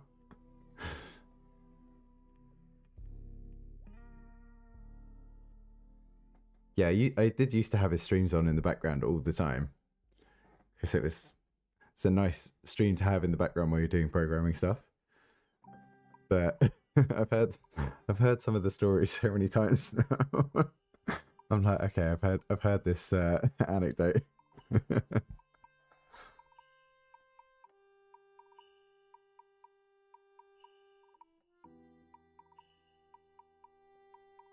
Okay, so this is good. I'm not going to go into too much detail for the mock server to actually validate the setup, because this is all going to happen in our back-end code when we actually write that, and that's not going to happen in Godot. So for the moment, it just emitting to say, yes, this setup is valid, is going to be fine for what we need. So we're just going to leave that as true, and that section is done. But what we need to do, pop streams up on the side while at work. Yeah,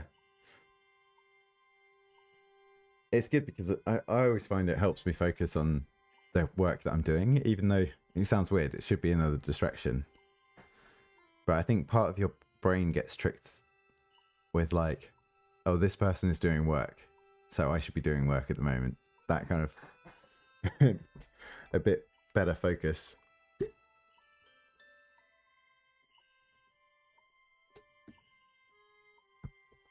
Right. So what we need to do now is we need to send this serialized setup back down to the game scene when it's running. So we've confirmed on our place unit setup scene that the server is happy with this setup of units. So when we click confirm and go through to this game scene, this needs to populate based on what the server is now saying is accurate. And we want to take this data from the server rather than from the player, because the server is going to be the single source of truth for the map so that players can't cheat. Or shouldn't be able to cheat. So, how is that going to work?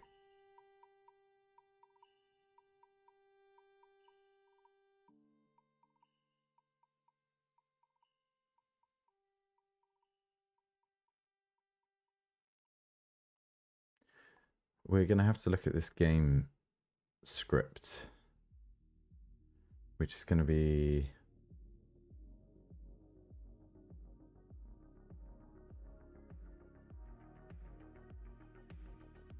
Yeah, this is where we're going to have to set up now.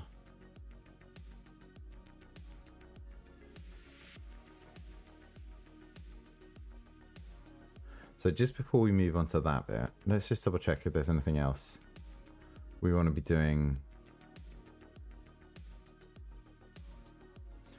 I mean, I guess on the setup page, we could maybe build out this validation to say if the setup is invalid, like prompt the user to correct any issues. But I think we can leave that for later when we've got a better idea of what the game's doing. So let's close our scene manager. We can close, I think. We can close the place unit stuff. That can close. Select units, that can close. Setup GUI, that can close. Our unit, we can close.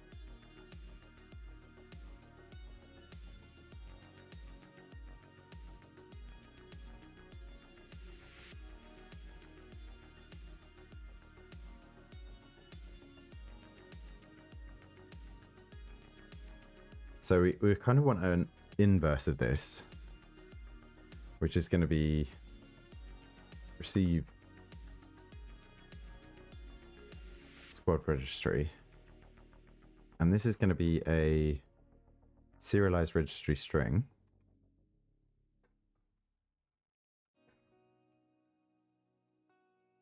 This is probably going way overboard for what we actually need to do, but it's going to be okay. And now we need to figure out, can we split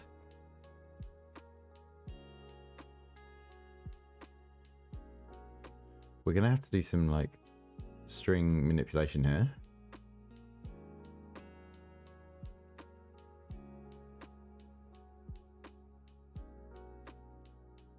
So dot split, and then the delimiter is going to be a closing bracket.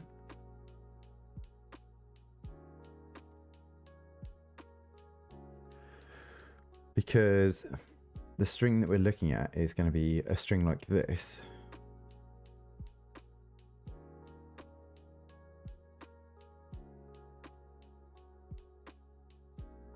Which, if we split by the closing brackets, separates out correctly, that's fine. Let's just have a quick look at the docs for this as well, just in case there's anything we need to worry about.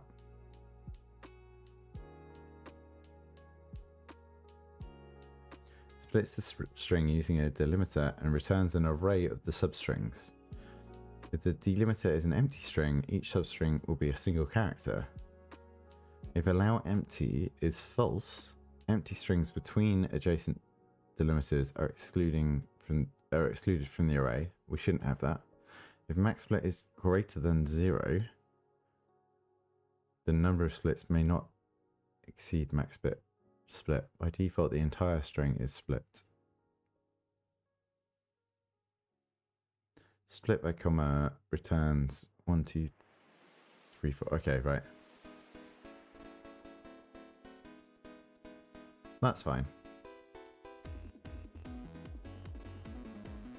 And these have got default values, that's fine.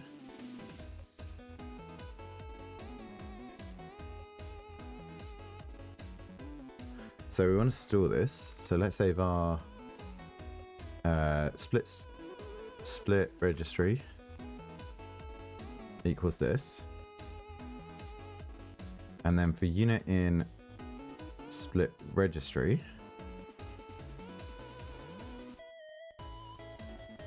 for entry in split registry,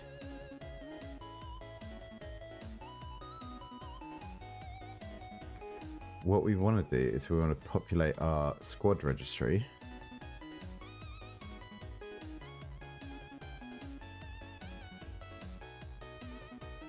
And we probably want to split up our entry a bit more. So entry.split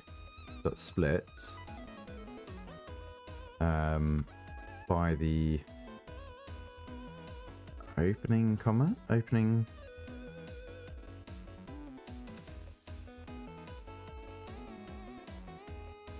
Yeah. So let's double check that again. When we split the string,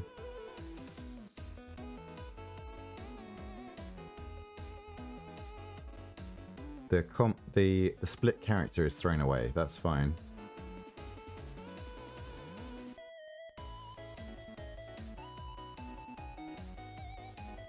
So we split by this. The first entry. So again, we'll do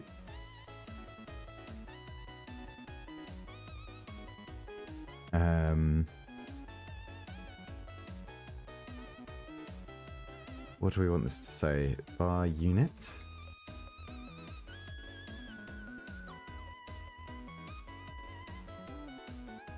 I'm just going to call this unit entry for the moment.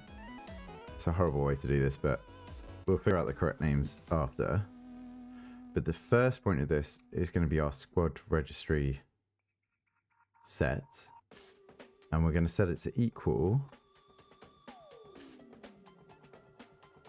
vector 2i of unit entry 1.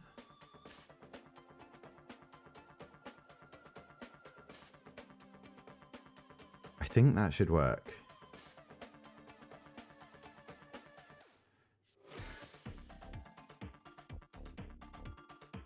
So then if we print our squad registry,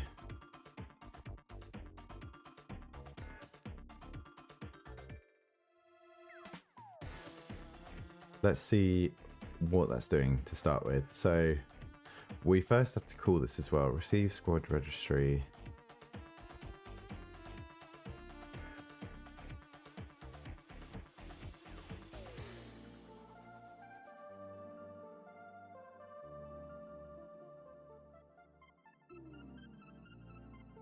So when the game starts,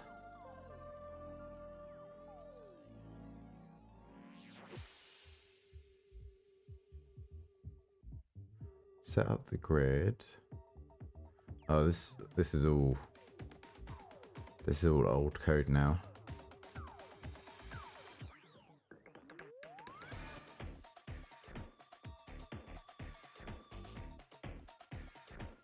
God, all this stuff is gonna go. I think this is all.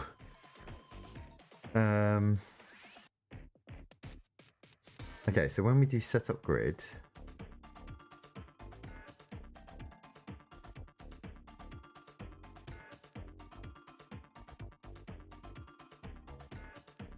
this stuff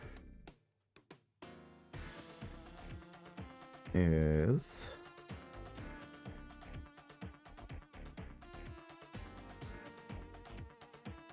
I think this is where we want to trigger that, but we need the mock server to send it.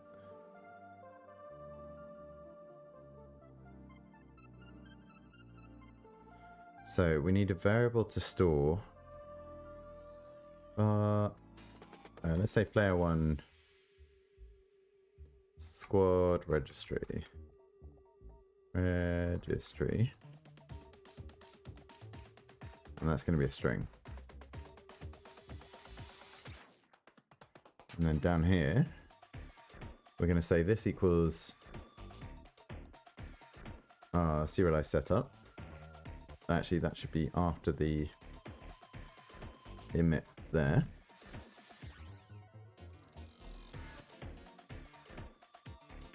And then we want to do function send registry, which needs a player number.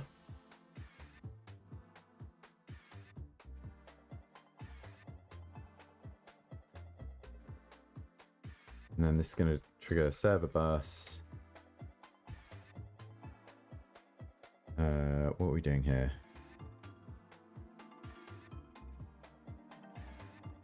I mean, it could trigger player setup.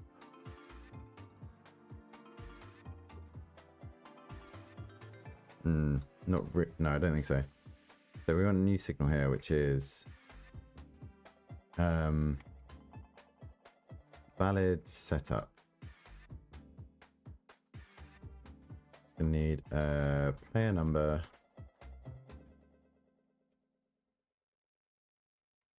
int, and serialized registry as a string. Now the main focus here is to get the code to a state where it's working. At the moment, I know I'm already getting the sense that some of this is the wrong way to do it, because we're repeating certain sets of data and all that kind of stuff. But what will happen is we'll revisit this once it's working, and we'll tidy it up and reformat it and do all the good stuff to make it better code. But the main focus is just to get it working so far. So we want to say server bus dot valid setup, and we're going to send our player number. And for the moment, we'll just do the player 1 squad registry. But this should have to do pick confirm player number. Actually, it doesn't need to confirm player number. We're sending this data from the server. So this needs to select correct player registry to send. Why? Oh, you need a dot emit. So this should send our correct registry back down to the player.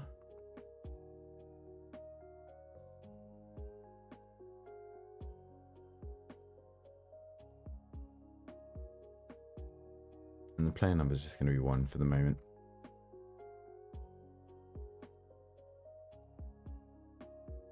Okay, so what's going to request that? I think the game is going to request that. When do we call setup here?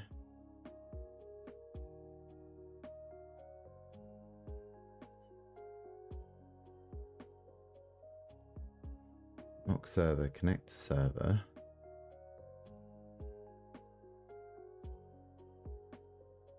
That calls reset room.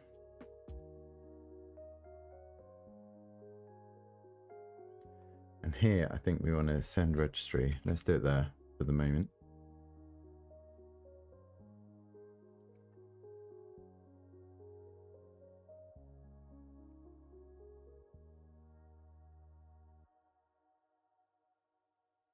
Right, so what we're hoping to happen is when we get to the game scene here,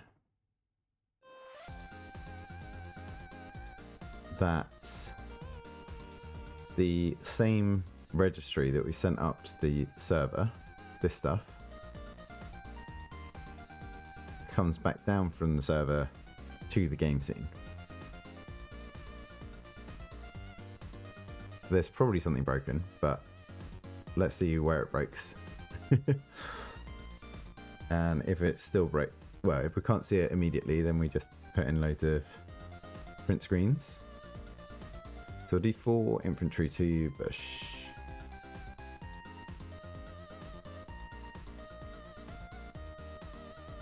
Right.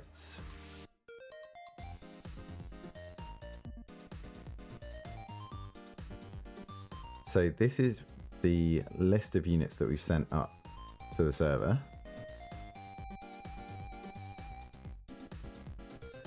And we've not received back yet. Corporate game, reset, no, resetting room.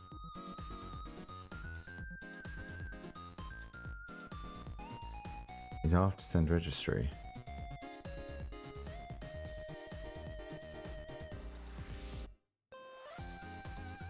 We've definitely done this. Have we done server connecting? Yeah, we have.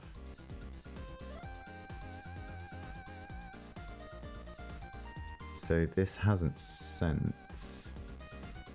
Oh, because we're not linked to this, have we?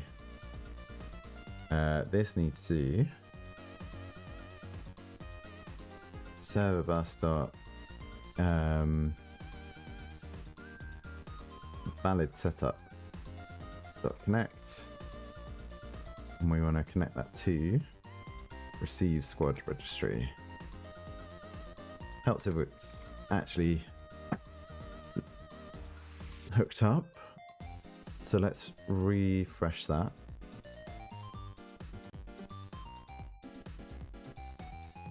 And hopefully we'll get this set up down to the serve, well, back to the game scene. That's the main thing.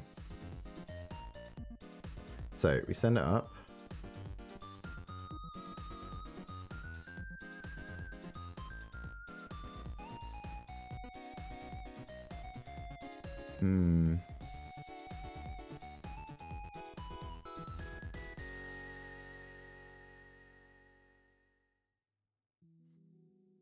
So I think that's not worked.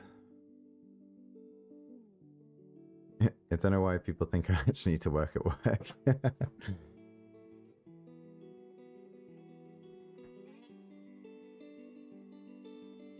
Is it a slow day? So are we receiving this or not? Server bus connect.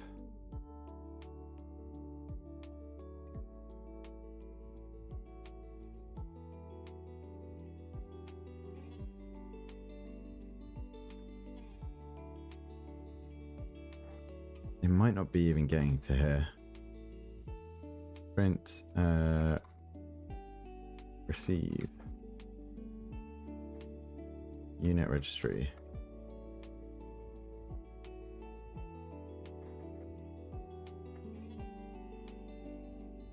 Let's try that again. We'll go around. We'll just do 2 units for the moment.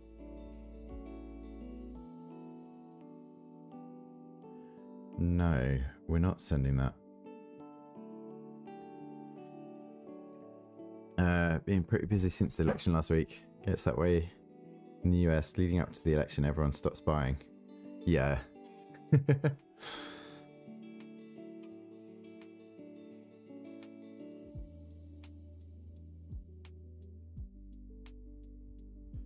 So that's not happening.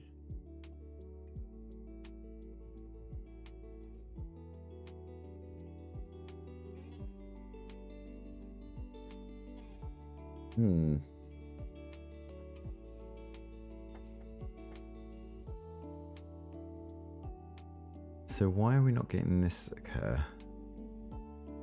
Valid setup, server bus valid setup, which is here. We're not calling send registry, we are there. Let's just do a print here. Send registry. Mock server. Got a feeling that it's sending it before.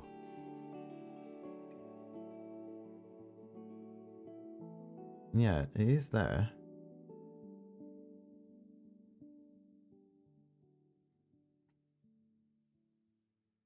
Valid setup, emit.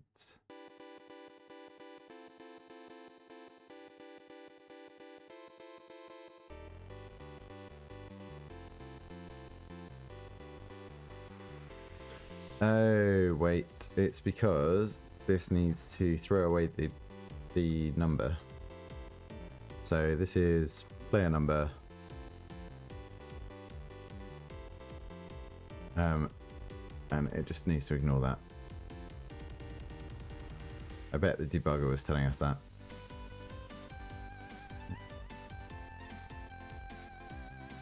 Yeah, method expected 1, argument but called with 2. I'm surprised that didn't come up on the stack trace though.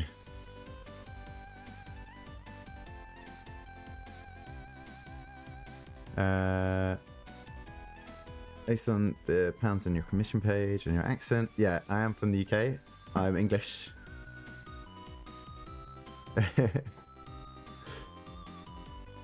Yeah, Scottish and Welsh and Northern Ireland.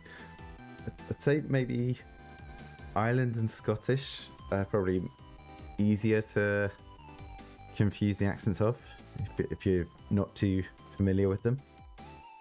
But I'm down in London, down south of England.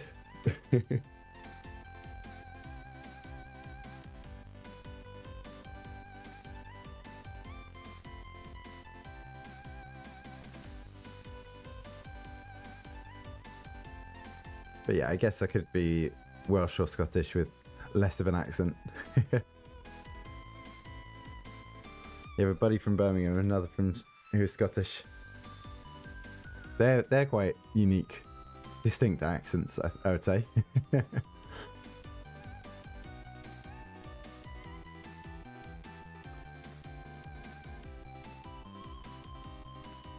It's tempted to attempt those accents there for a second, and I was like, actually no, they're gonna be terrible.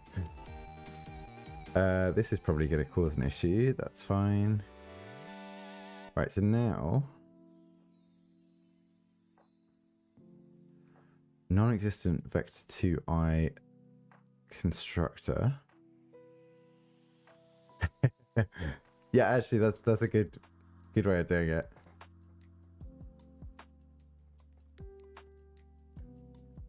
Because it's always the case where I think people will be more insulted if you say that they sound English when they're not.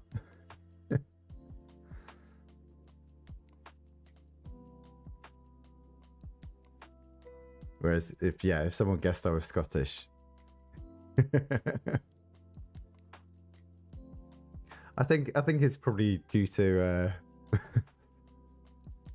long-standing history. It's always the case if you, for like slightly smaller countries, if you guess a nearby bigger country, they're more upset.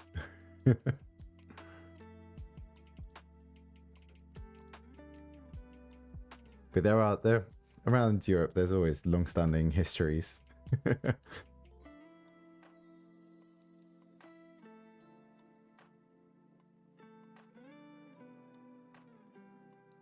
So we need to break this down again.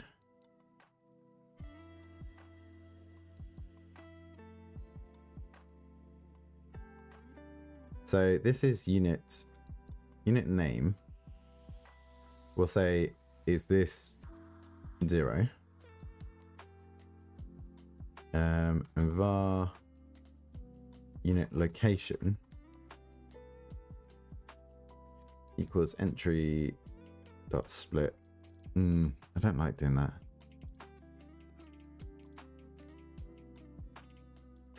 Yeah. When people on COD start giving him crap for being English in US service, he tells them he's Australian. Is a Brummie accent really that close to Australian? I guess if you're on US servers, you can probably get away with saying whatever you want.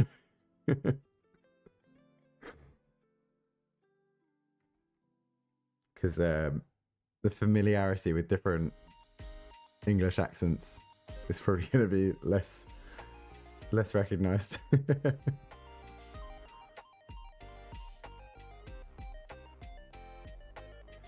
I don't really want to split this again though, do I? Can I split on 2 different entries?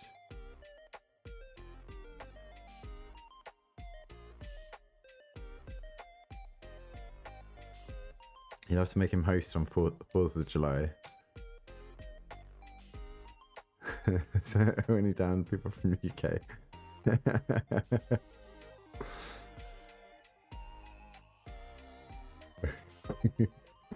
Just throwing the independence back in our face, is that what it is?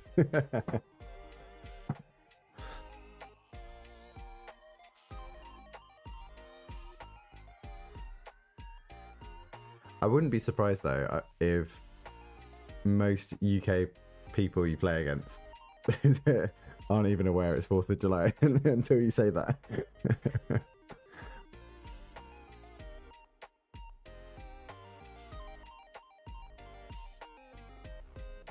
As you can probably imagine, we don't tend to celebrate 4th of July.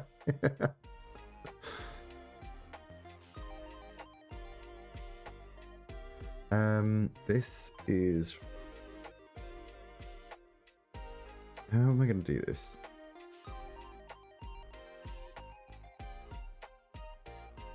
Unit info. Units entry. Let's go back to unit entry. And then we're going to say unit location equals unit entry 1 dot split by comma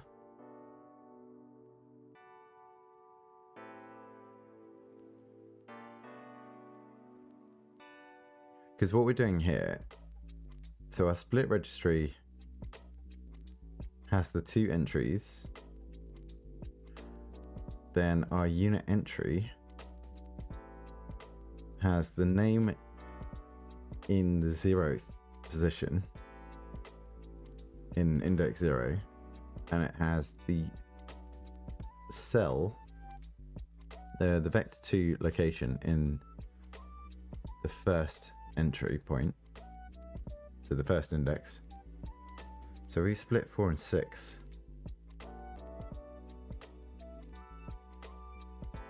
Is it not let expected expression as the function argument?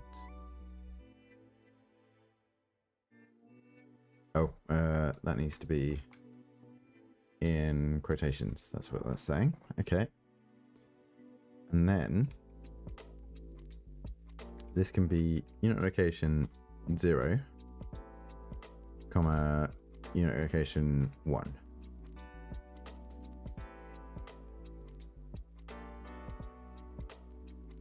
Oh, wait, do I have to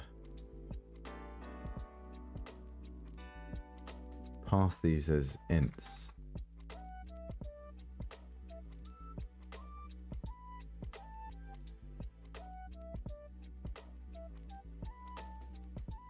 Seems like a very messy way of doing it, but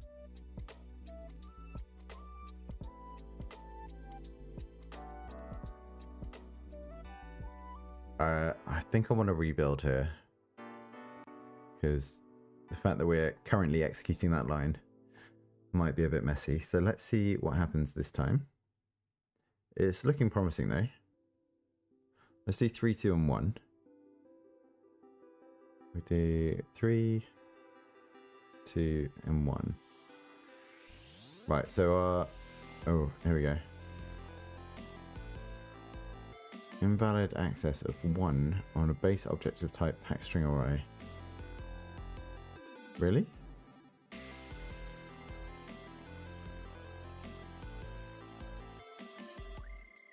Why is that empty? It's not empty.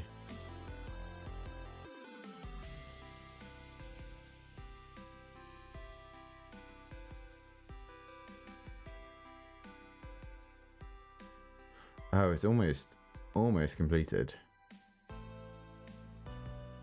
Oh, it looks correct. It's just that the end string here, which is this false flag, right? Allowance false. So now if we do that, I think we're maybe there.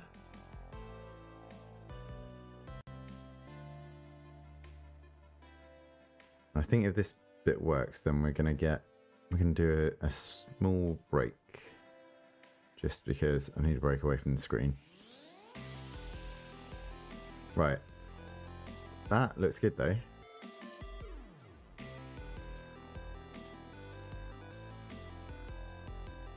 Infantry 1, infantry 2, infantry 3, bush 1, bush 2, mushroom 1. That at the moment looks good. What will make this easier to see though is when we do this, let's just do send squad here, and we'll print out the squad registry here. Let's do it as a separate line.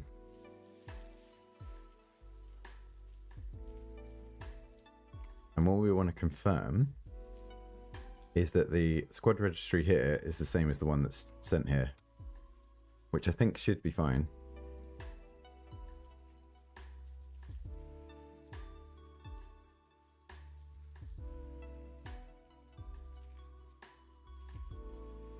So if we go back round one more time, let's do something a bit different. We'll do those two.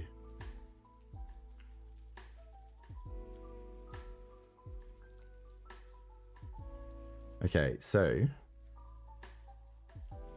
the sent squad is that line here, and that matches up with the received state there, which is perfect.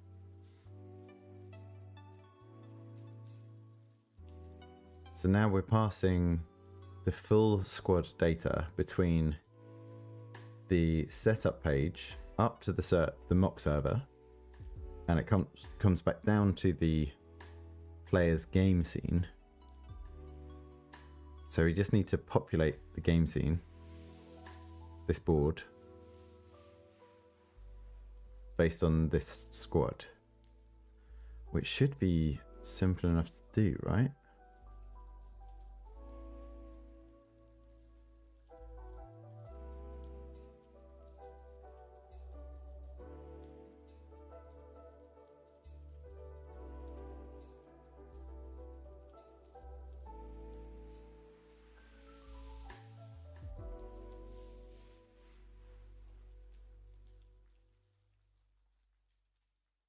Which should just be this, I think. If we move unit,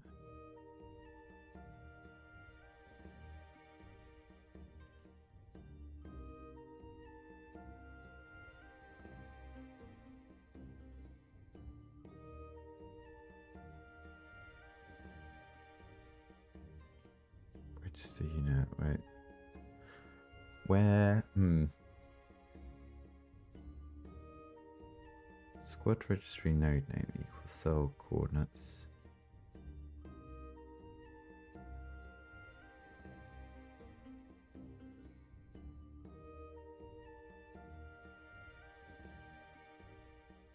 Do we just want to do register unit?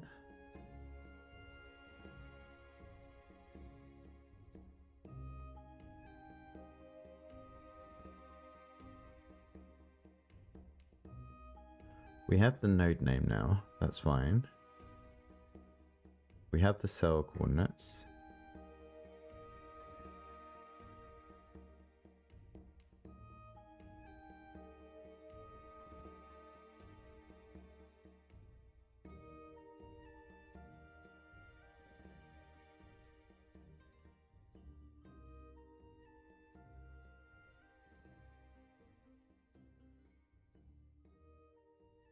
We could do the temp unit.show here.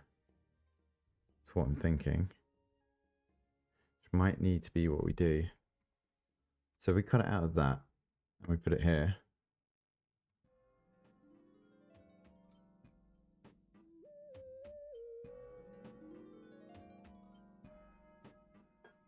And then rather than this bit,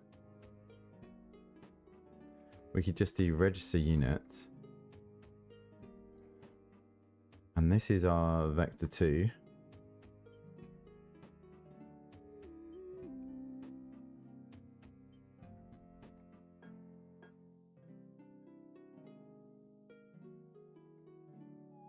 That needs another close.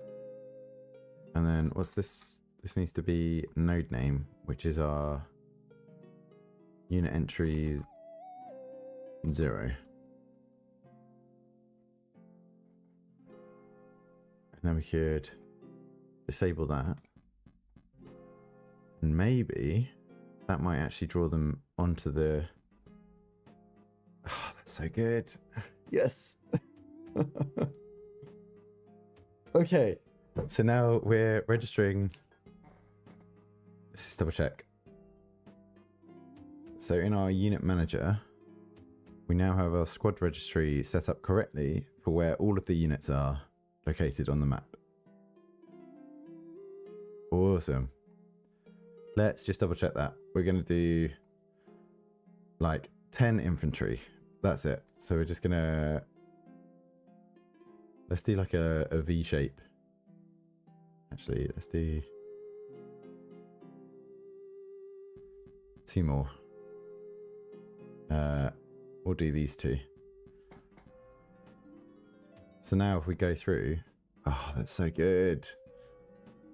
They're all in the correct location. That's all set up correctly.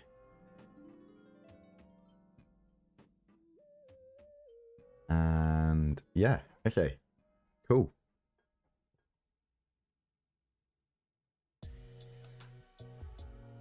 So that's a good stable point. Let's save everything just in case. We'll do a little screen break just to stretch and stop staring at the screen. I'm gonna get myself a coffee and then we'll come back and probably have a look more at this game script, because at the moment I think it's got loads of stuff in here that I don't really care about anymore.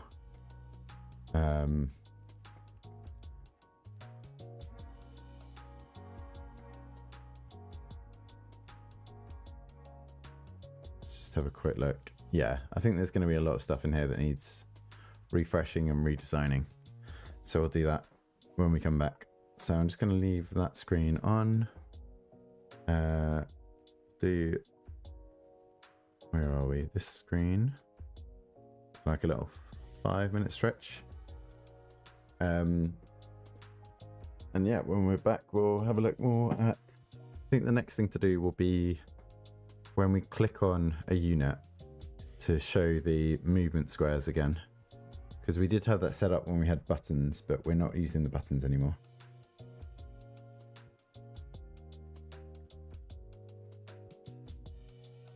Cool. All right, back in a sec.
Right, we're back.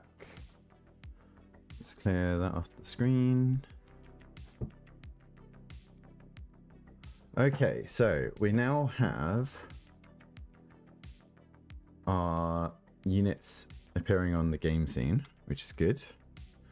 Let's just confirm that by putting some variety on it. If we do,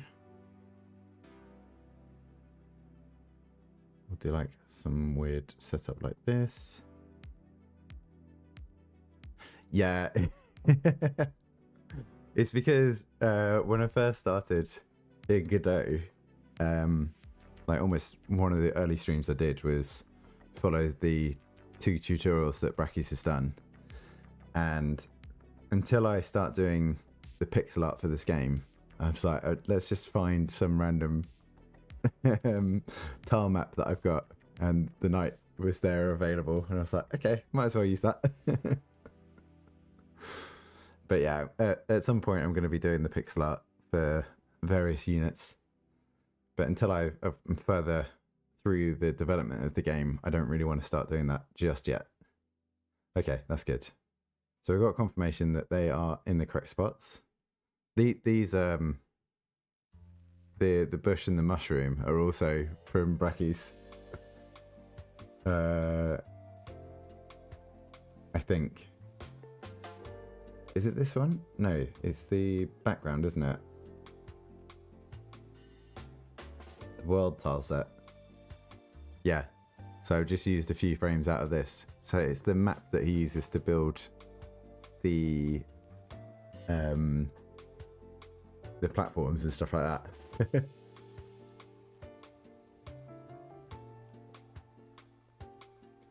But it's to show that it's working more than correcting than connecting up with my own stuff.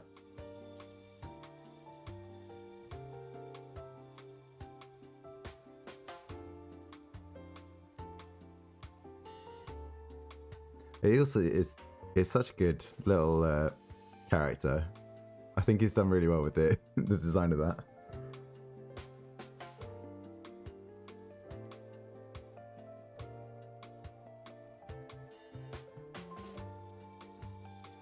Never been able to do 2D art. Always comes out looking like a 3-year-old drawing.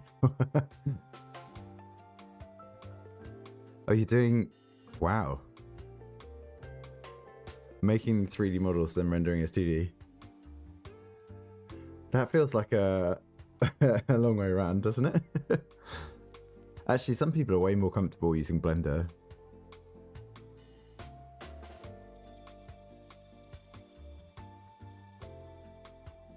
Yeah, I've done a bit of pixel art. Like we've been doing some practice bits. I don't know if I've got. Let's see what I've got on this. Let me just pop this over here for a sec. What have I got in my pixel art folder?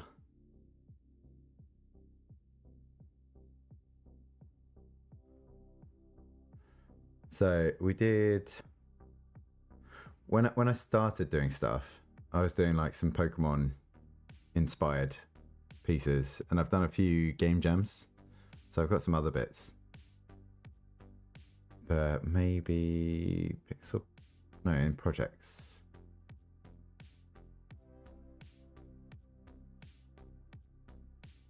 These finished ones.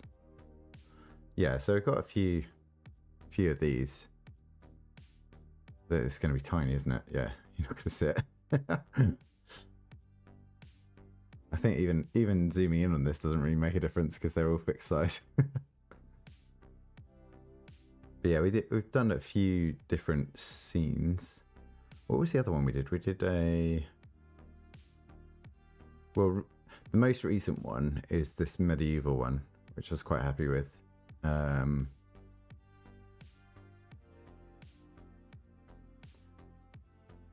Where I was just trying out with like fixed, it was like a set palette choice. So I picked off of low spec, like a cut down palette. I think this is only maybe 8 colors. just as a test to see what I could make with that. I was quite happy with how it's come out, but there's still, I need to do some work on foliage and bushes and trees and stuff like that. Oh, thank you. Yeah, that commission page I haven't fixed for a long time. That was when I was just starting out. Hopefully there's although I was quite happy with the stuff that's on there. I just need to do more pixel practice in general. Have an easier time making 3D models. 2D. Yeah, it's if you.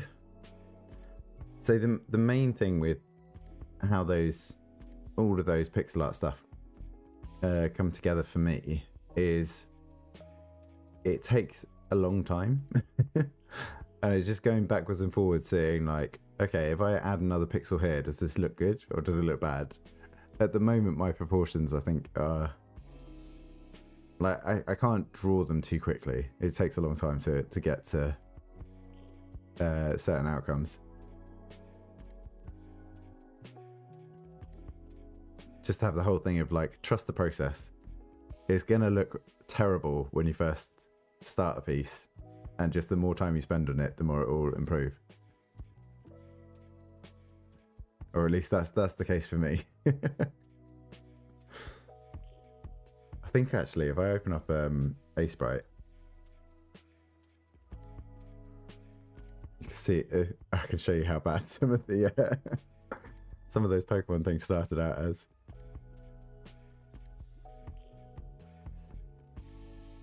Oh, it's going to open up Steam, isn't it? Is it? Yeah.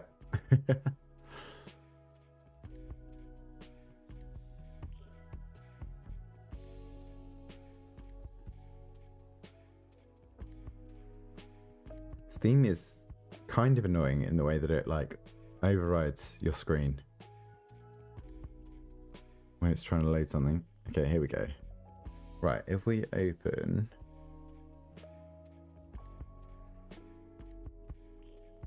one of these. So I know the Gengar one is terrible. Yeah.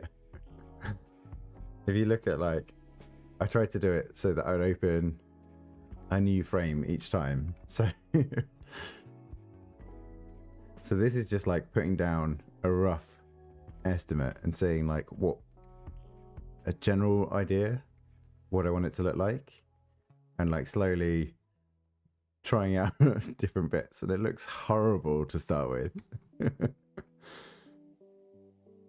And then I was slowly settling into something, and honestly I think like some of these designs I actually prefer to what I ended up with.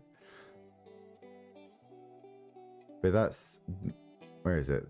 I think this one is what I ended up with the Gengar. I'm not too sold on it still. And then what were some other ones? I was quite happy with the Jolteon one, so let's see, or the Umbreon. See if I kept the various versions of that. Yeah, this one I was a bit happier with the process, because it was like slowly building up the body and like figuring out how it comes out. But that one felt a lot more like structured in the process. I mean, initially I was doing something like this, and that's gone well off. And then I was really unsure what to do with the tail. I don't know if I've got it here, but I had like a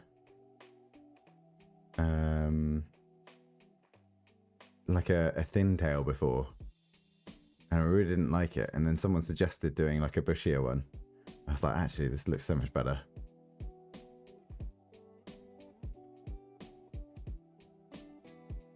And then what was the Jolteon one? I bet that one looks crazy as well. Oh, I didn't save too many versions of this. That's already quite far into the variations.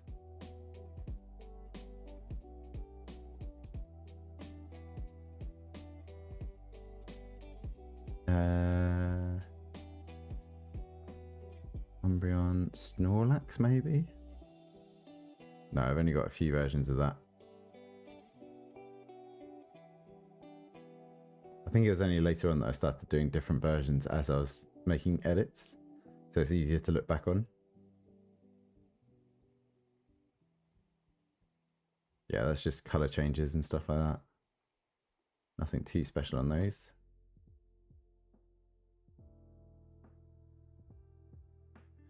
I mean, the Raichu I started, we've got no idea what I want to do with this. But that was ages ago now. So yeah, it's kind of like trust the process. It's gonna take a few efforts to go through to get something you like.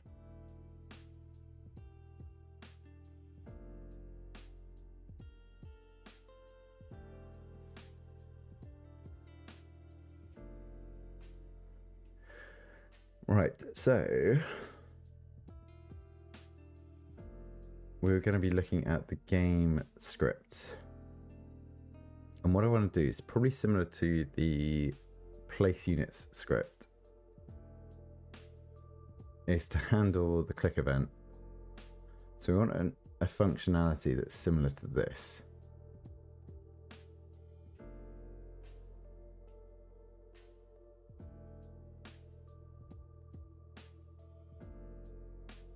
Which I think we've already got, right? I've got that here somewhere.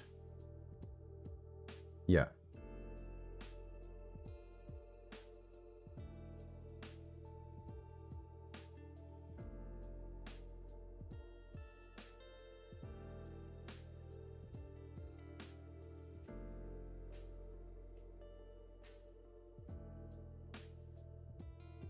So let's start at the top of the script because I feel like a lot of this has changed.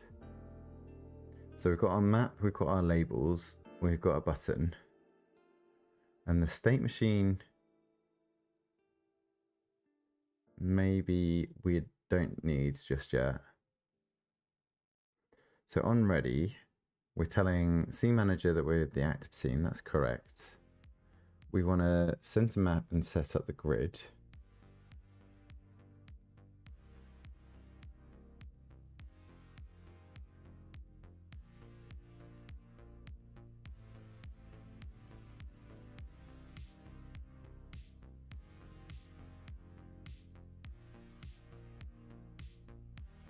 So actually the game state grid we're not using anymore, are we?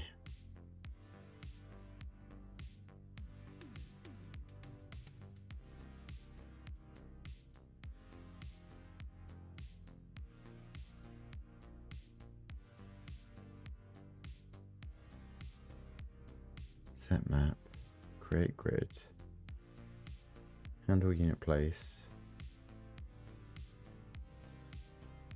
Yeah, we've got a bit of redundancy now. Because our place units is creating a unit registry that says where all of the units are, this grid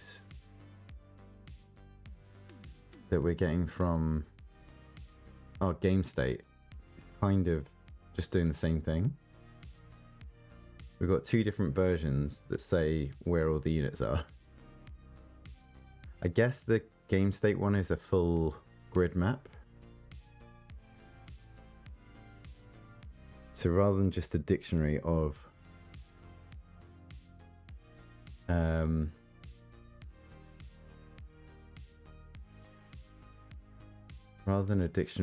specific locations of units, this tells us status for the whole board.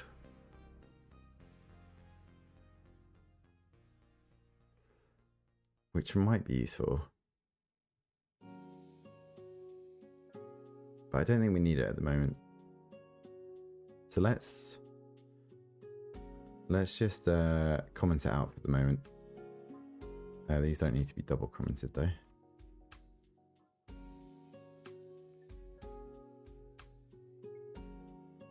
Right, connect to server. Connect up the signals. They should really happen first. Let's do the signals first. Send to map, connect to server, start game. Start game will come to in a bit as well. That doesn't really matter. So if an input event occurs, if it's a click, if it's a left click on the map,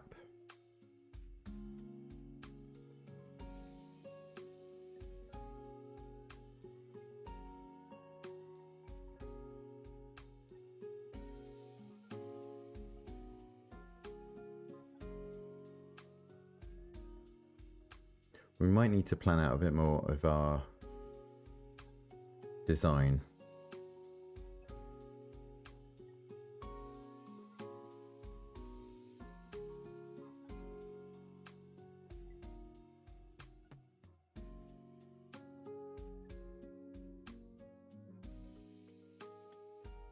This is all a bit outdated now, but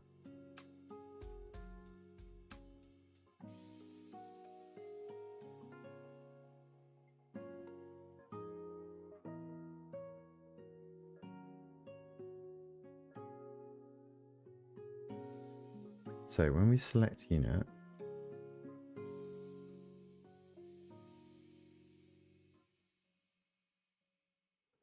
unit selected, say global position, that doesn't exist anymore. Show tiles in range.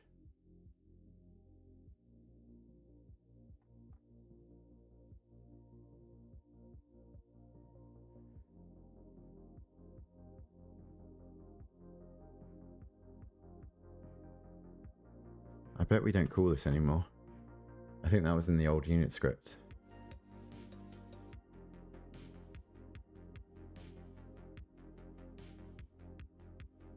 Yeah, this is only...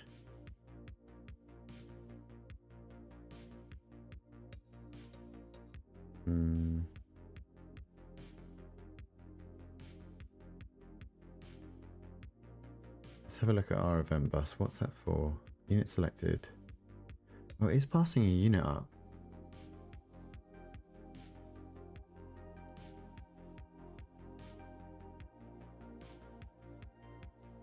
So we could actually use that.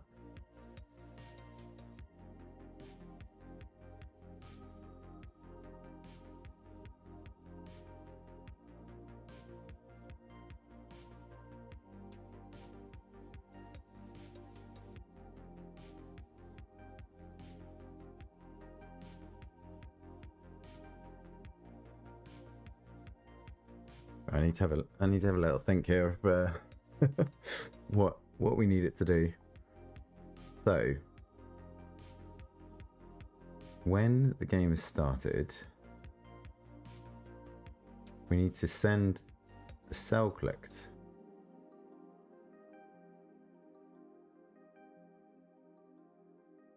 which is now changed. Event bus cell clicked. Row column global position. I don't think that matters anymore. Let's just check cell clicked. Who's using that? Oh no, didn't mean to do that.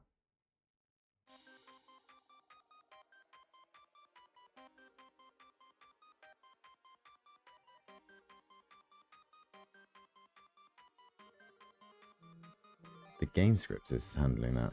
That's not necessary.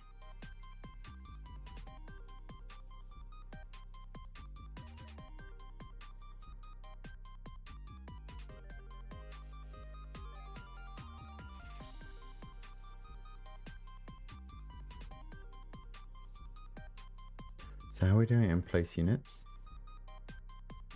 We're just referencing the unit manager directly.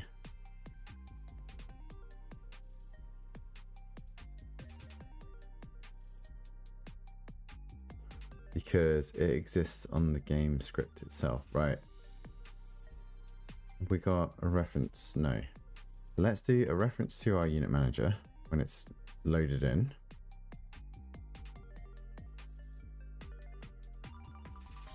And let's get rid of this cell clicked signal entirely.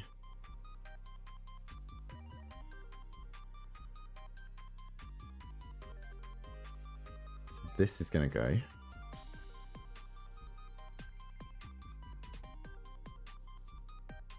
And what we want is here.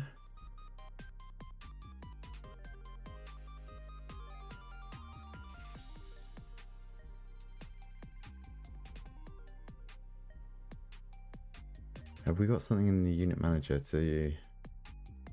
Yeah, we can check unit.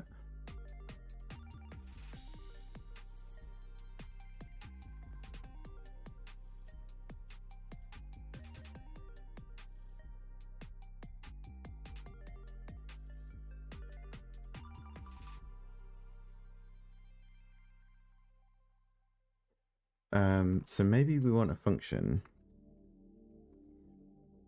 which is just get units, and you can pass it cell chords,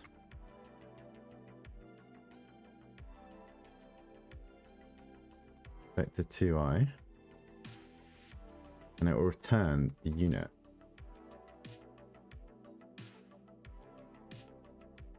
And we just want to return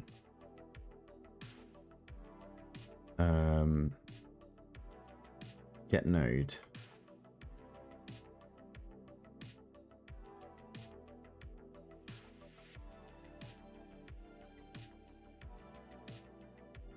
Of this.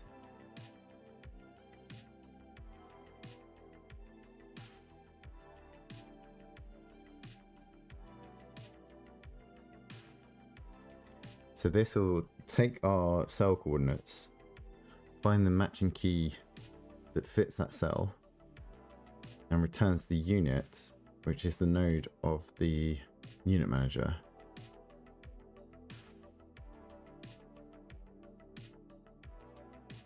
Why would the game need the unit though?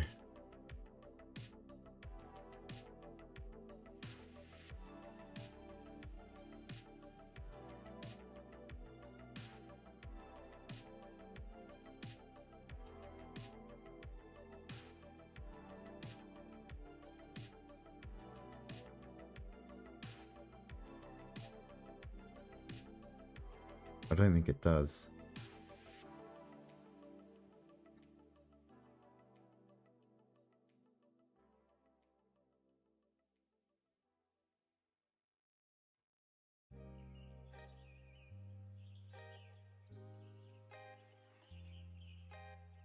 I'm almost tempted here just to delete a lot of this code and write it fresh, but I just want to read through it briefly, because there's probably some stuff that can be salvaged. It might be easier just to start fresh, but actually it could also be fine.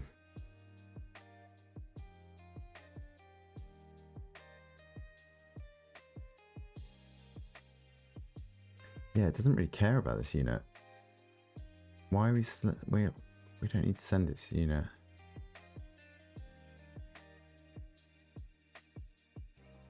This only wants the click cell.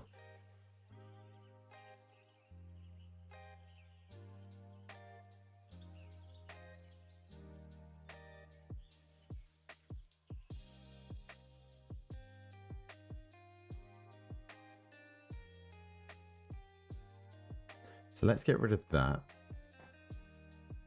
And let's pass it in. Cell coords. That's a vector 2i. And then all of these are cell coords.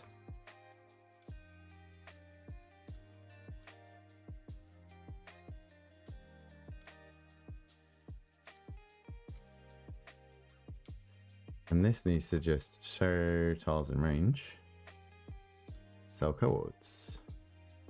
But it's not cell coords, it's cell clicked. And then we can get rid of that.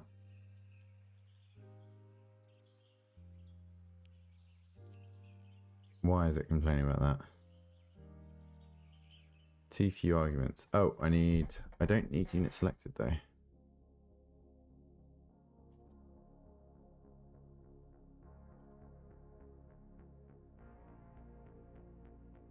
Let's just do show tiles for the moment.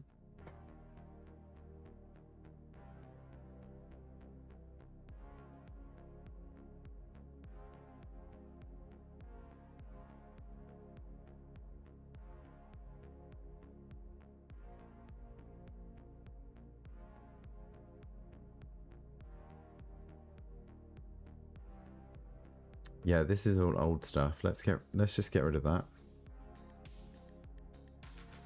Replace this with the pause menu. Let's just drop the pause menu straight in then.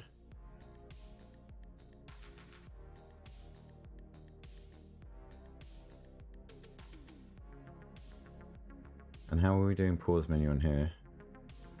Just this.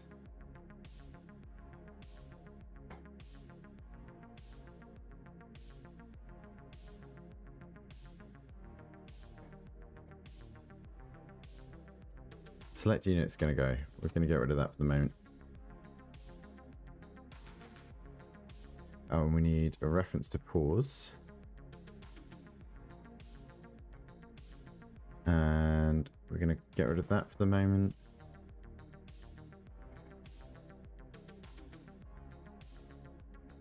Quite tempted just to get rid of these as well.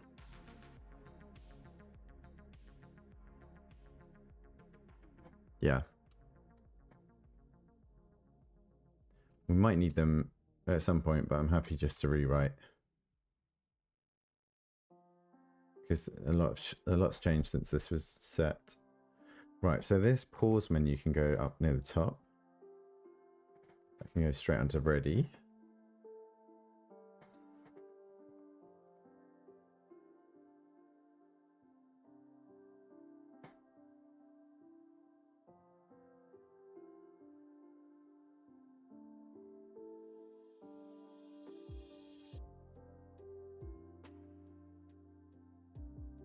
This is kind of moot as well. But let's just see if that works. So what should happen is when I click on a unit here in our game scene, we should get some tiles 2 blocks away turning green, which show tiles in range cell clicked. Let's just put a break in there as well so that we can check.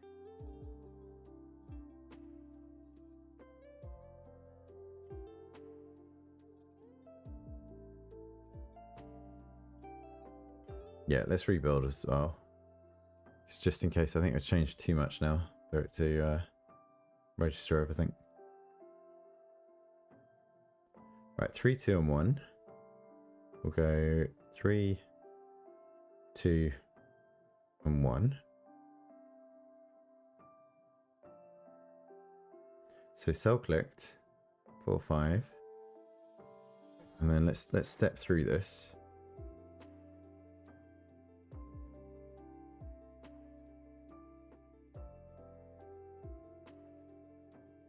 Wait, what?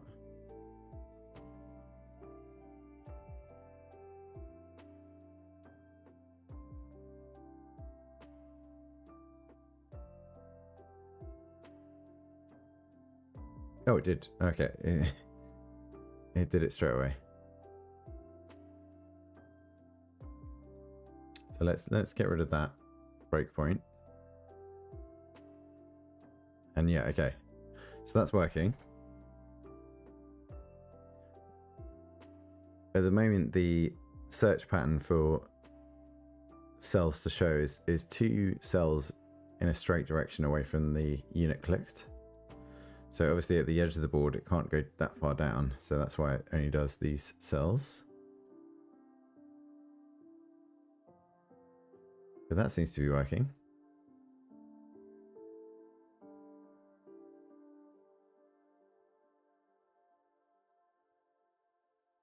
Oh, and it works everywhere. Okay.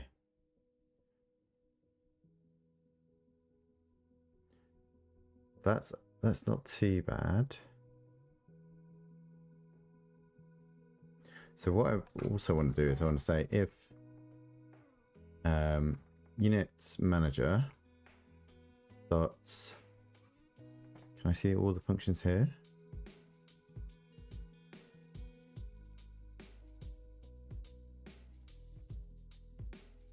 I feel like it's check cell or something like that.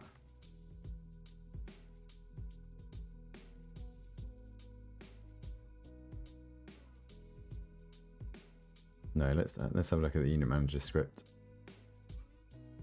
Yeah. If check cell returns true, then do this. So that's the first step. Which if we save that, now this should only happen if I click on an actual unit. Yep. Can now not click anywhere unless I click on a unit.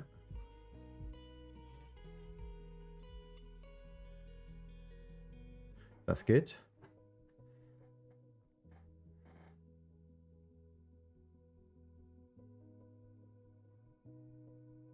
So now what I want to do is say unit selected,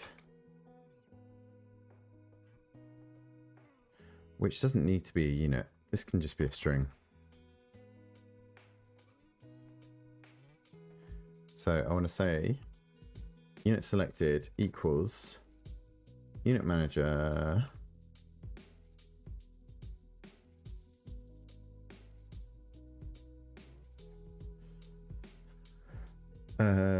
check units. Cell clicked.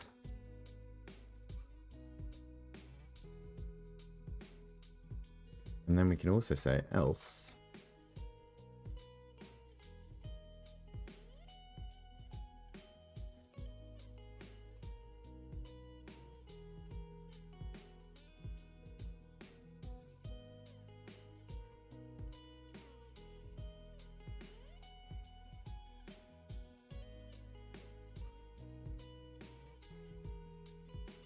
move unit.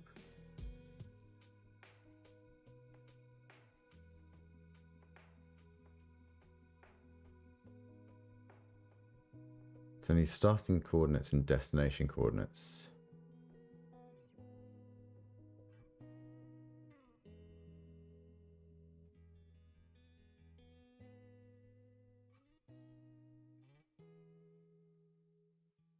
So we want to say var unit location, unit current location,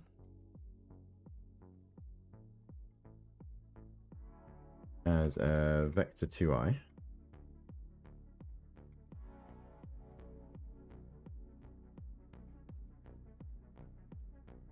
We'll cell clicked. And then what we can do is we can say unit manager dot move unit, I think it is, but move unit.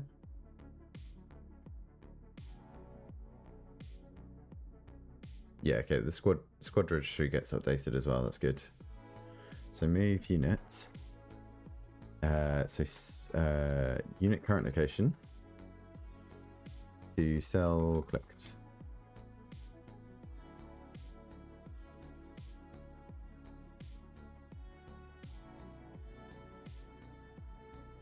And then we want to clear unit selected. So that's going to become empty string. And unit current location equals vector 2i of something outside the board, which is going to be, let's just do negative numbers here. So that should clear those selections. Now this is quite a messy way of doing it. These should be self-contained functions instead of just here in our input handler. But hopefully that means if I click on a unit and click anywhere, it'll move the unit there. Okay, I can now move my units around. Awesome.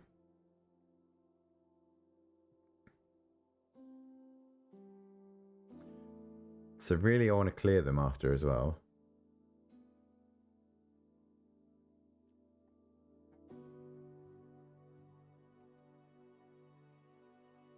So what we're doing here is we're kind of building up what the move unit function in the game is going to be. So now if I move it, yeah, it clears those marks off the screen. Oh, something wrong there. What happened there?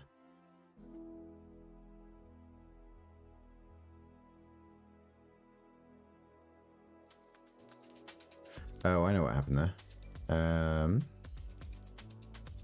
This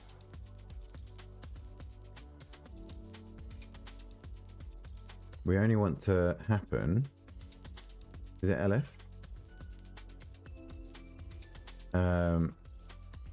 Unit selected is not equal to an empty string.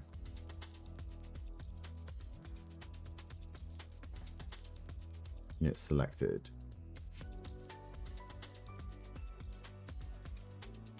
So let's resume. So now when we click on an empty square, that's fine. And it's only when we select a unit that it's registering the movement. That's good. Right click does nothing. Cool, okay.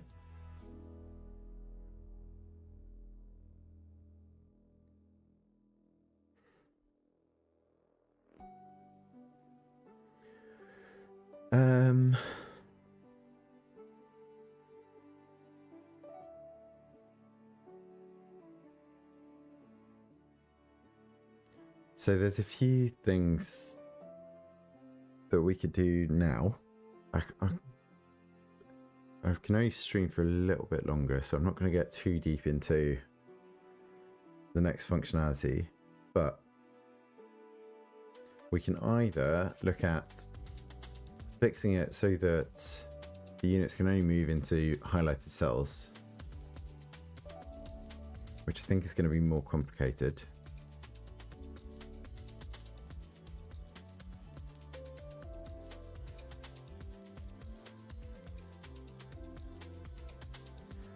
Either that, or we can do a hover event so that when the mouse is going over different cells, we get the background changed just slightly. It should be probably the easier one of the two to look at. So I might do that. So I figure it's in the input event here. If we move this print event up to the top, we can see what's going on. So I'm sure that this counts as an input event if we hover over. Yeah, look at this.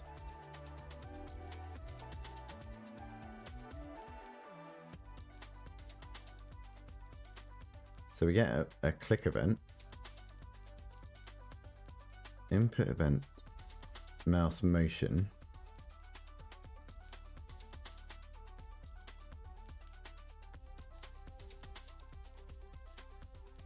So input event mouse motion.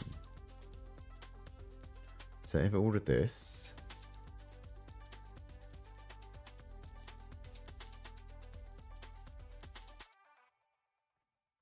event is input event mouse motion. So this is now an elif.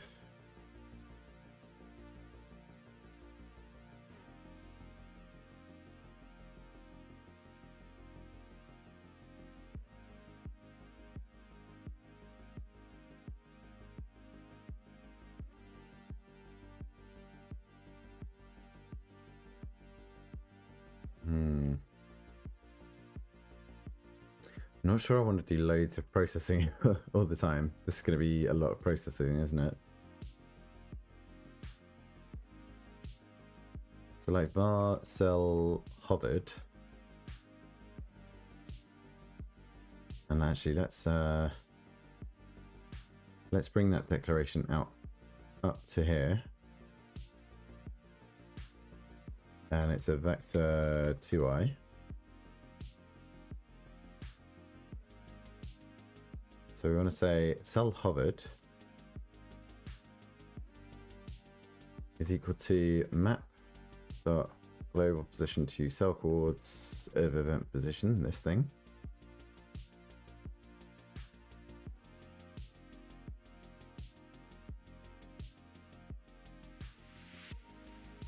So if they're equal, we don't care. We just break. Else. Can I use break outside of a loop? I just want to, like, not do anything, I guess. No further processing.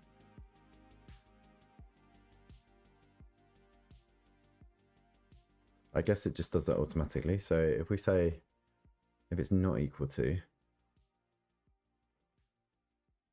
cell hovered becomes equal to that.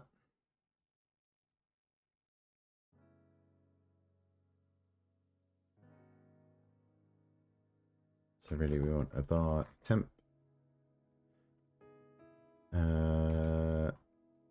cell is equal to that. Okay. If it doesn't equal this, then set it equal to this. So that way we're only calling this function once. And then we need to set tile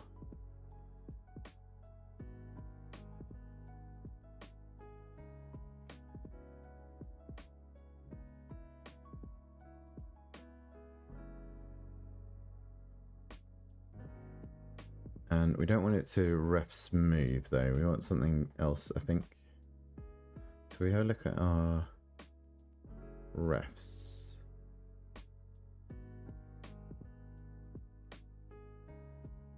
You know what's chaos? Mixing camel on snake case function names.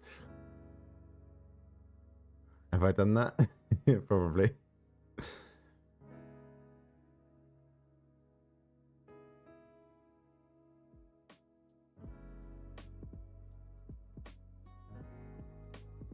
Oh, these aren't my functions. The event is pressed and stuff like that.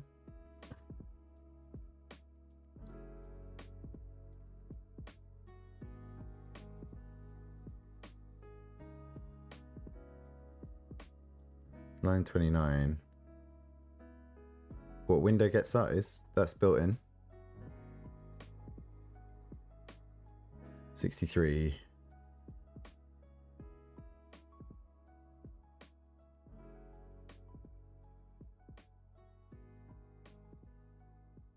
I feel like I'm using this for all of mine.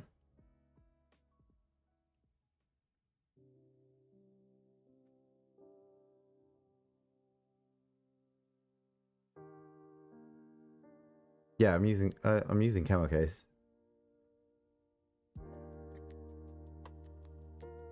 Yeah, so these snake case functions are built in for input events, or for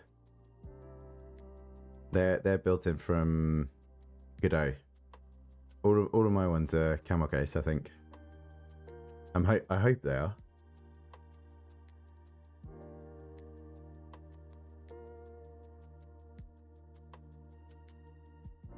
Like this is from Godot.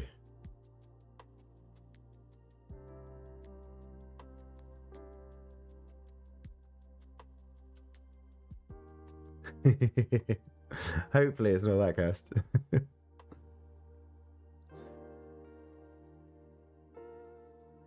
Also, welcome in. Hope you're doing well.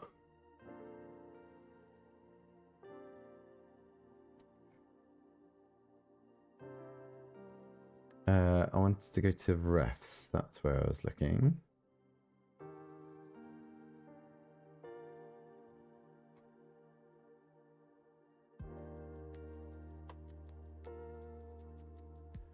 Empty path, scout move, attack, hover. I went hover.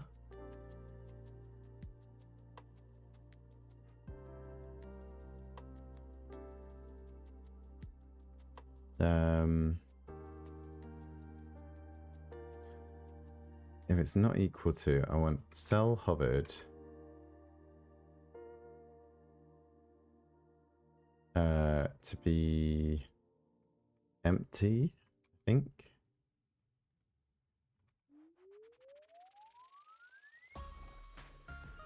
And then new cell hovered to be hovered. Actually, I think it'll be better to do temp cell and then we move this one below.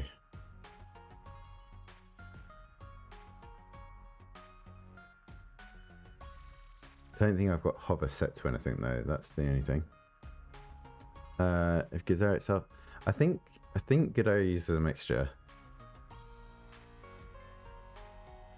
Because like, where would be an example of that?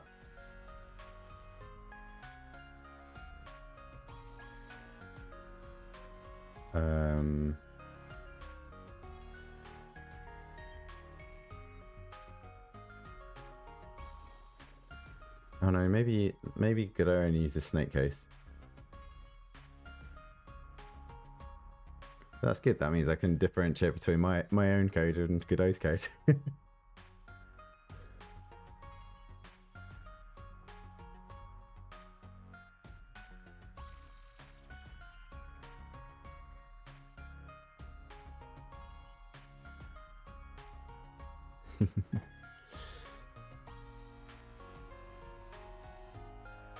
Right, so map sets. I need to look at here. Set tile. Cell type ref tiles.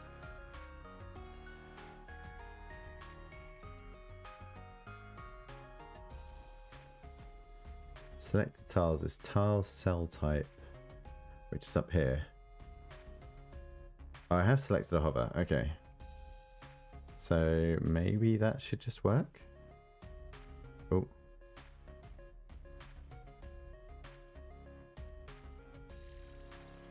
Tile set invalid type in function. Tile set in base cannot convert argument 1 from nil to vector 2.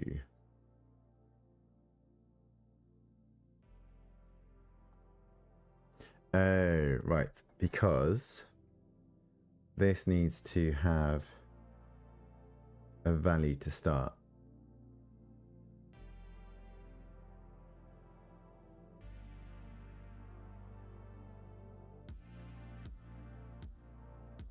So I think we set this as 0, 0.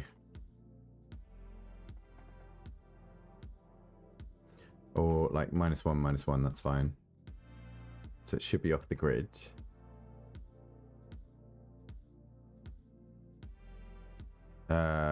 Oh, it might be because we didn't have the variable before.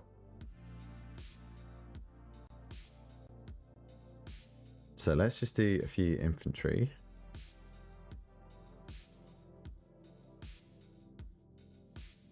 Okay, it's kind of working, but also not.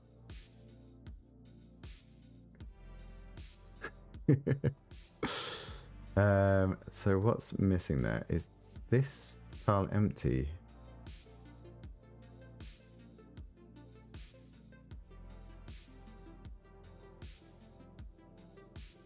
No, empty has a value as well.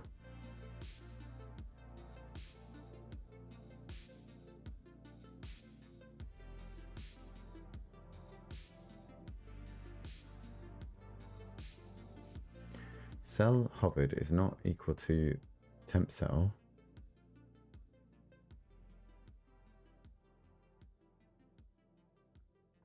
Let's rename this. This should be last cell hovered. Oh, last cell hovered.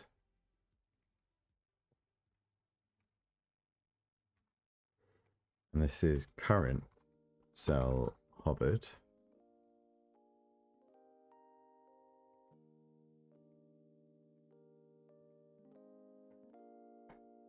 And that should be last.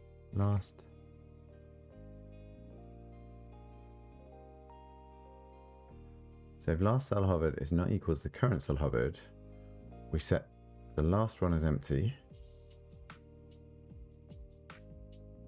We set the current one as hovered, right? Why is it still drawing over? We need to...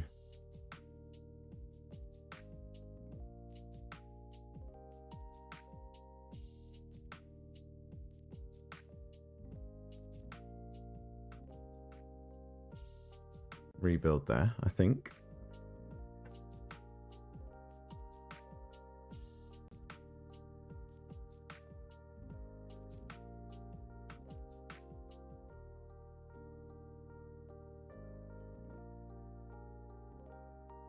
Why is it not setting the previous then?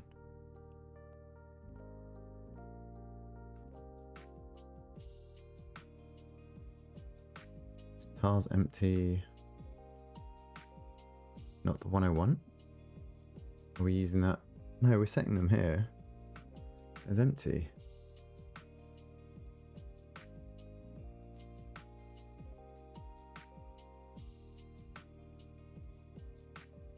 Like, let's just check this. If we do empty for both of them, what happens?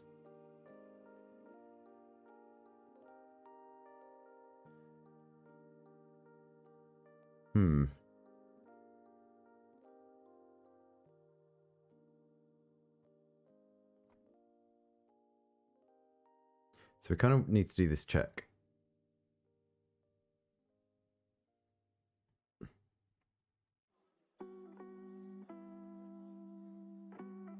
Which for the moment we're just going to do a copy.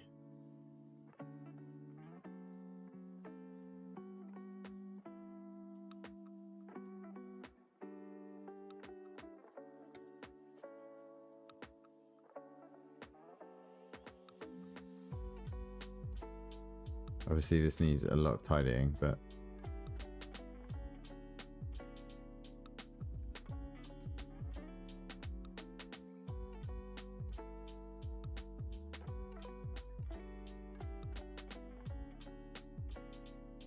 we're redeclaring variables all over the place. We need to tidy this up after, that's fine.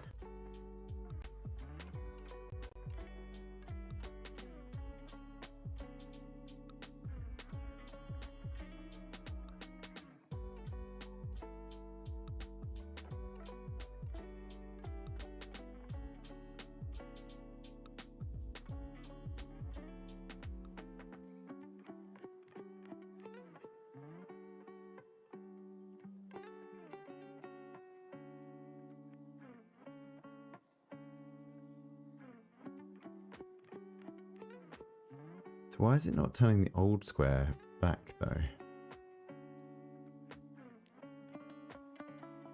It's kind of working.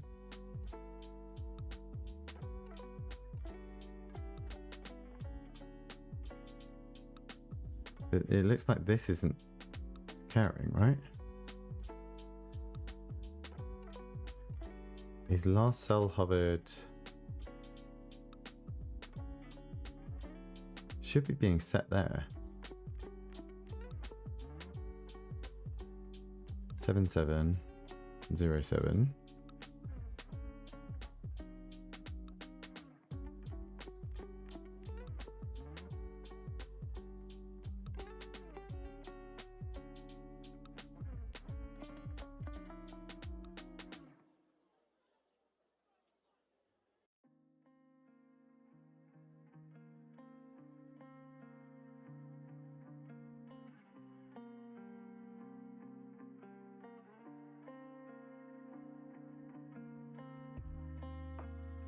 Why is that not working though? That doesn't make sense.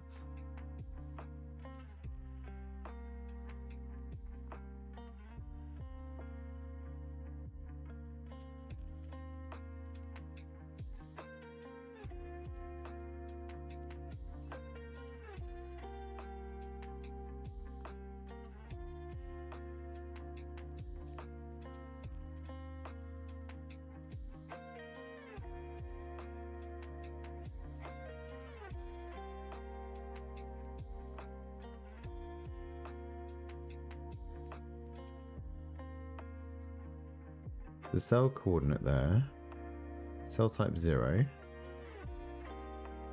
So select tile should be, if we step into 17.8, which is the empty tile. That's correct.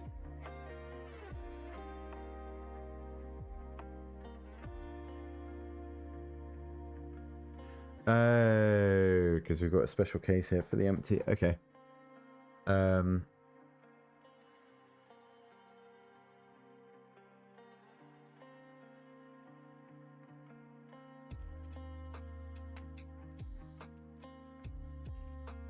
Right, do we want to say is background which is a bool, which we can set to false normally,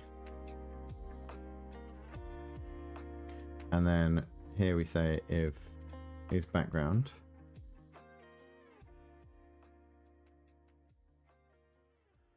and then where we call set tile, then let's find these locations. So it's all in the game.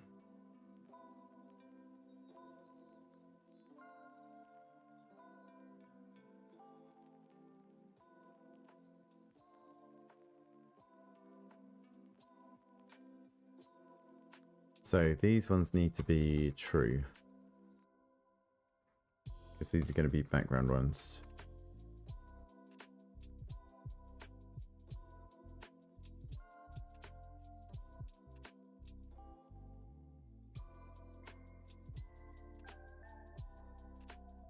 But is there somewhere else that's triggering this then? Is that really the only place we're calling it? Apparently so.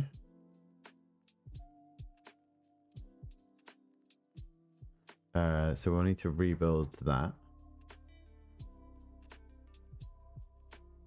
So the issue there was we've got a set of background tiles and a set of indication tiles, and we were saying the empty cell we're only setting on the background tile, which was for when we're drawing the grid. So here where I was trying to set it to an empty tile, it was just setting the background tile behind the hovered tile. So when we're trying to clear it again after, it's underneath, so we'd always see the hover, because that's never getting cleared. So hopefully this now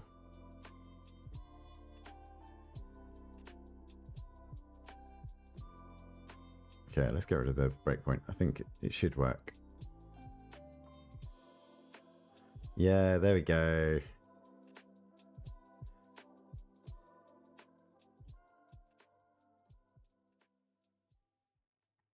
Kind of need it to show on both, but that will happen, because when we do our own tile set as well, this won't be like a full tile showing over the top. This will be transparent with like a green outline or something like that. Cool. Okay, so we got the hover effect working. We've got a bit of movement working. It's not validated movement, but it's still moves the piece around. And we've got our layout being sent up and down to the server, or to the mock server. So I think that might be a good point of things being pretty stable. Do we want to tidy this bit up? I think I'm out of time, unfortunately. No, we're going to save it there. Because there's some good progress there that I think is good to commit to. So the main thing is, what have we done today? We have set it up so that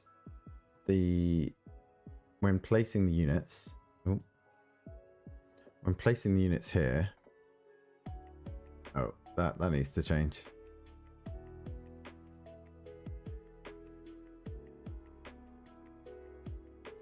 So when we're placing our units down, this is all being stored in a dictionary in our unit registry or our unit manager. And when we click this confirm button, we're sending that all as a string up to our mock server.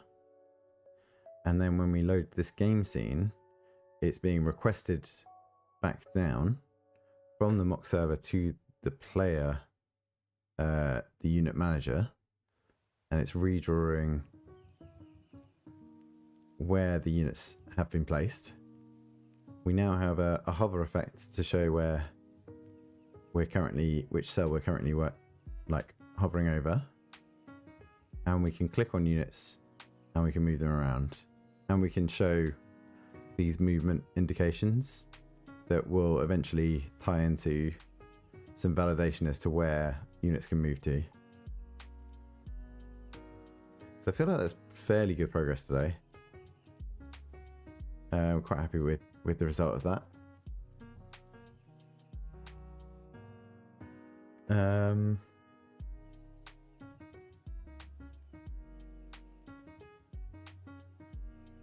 Just figuring out, are we doing...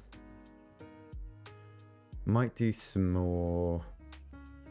No, I think no stream tomorrow, but I think the next stream will be on Thursday.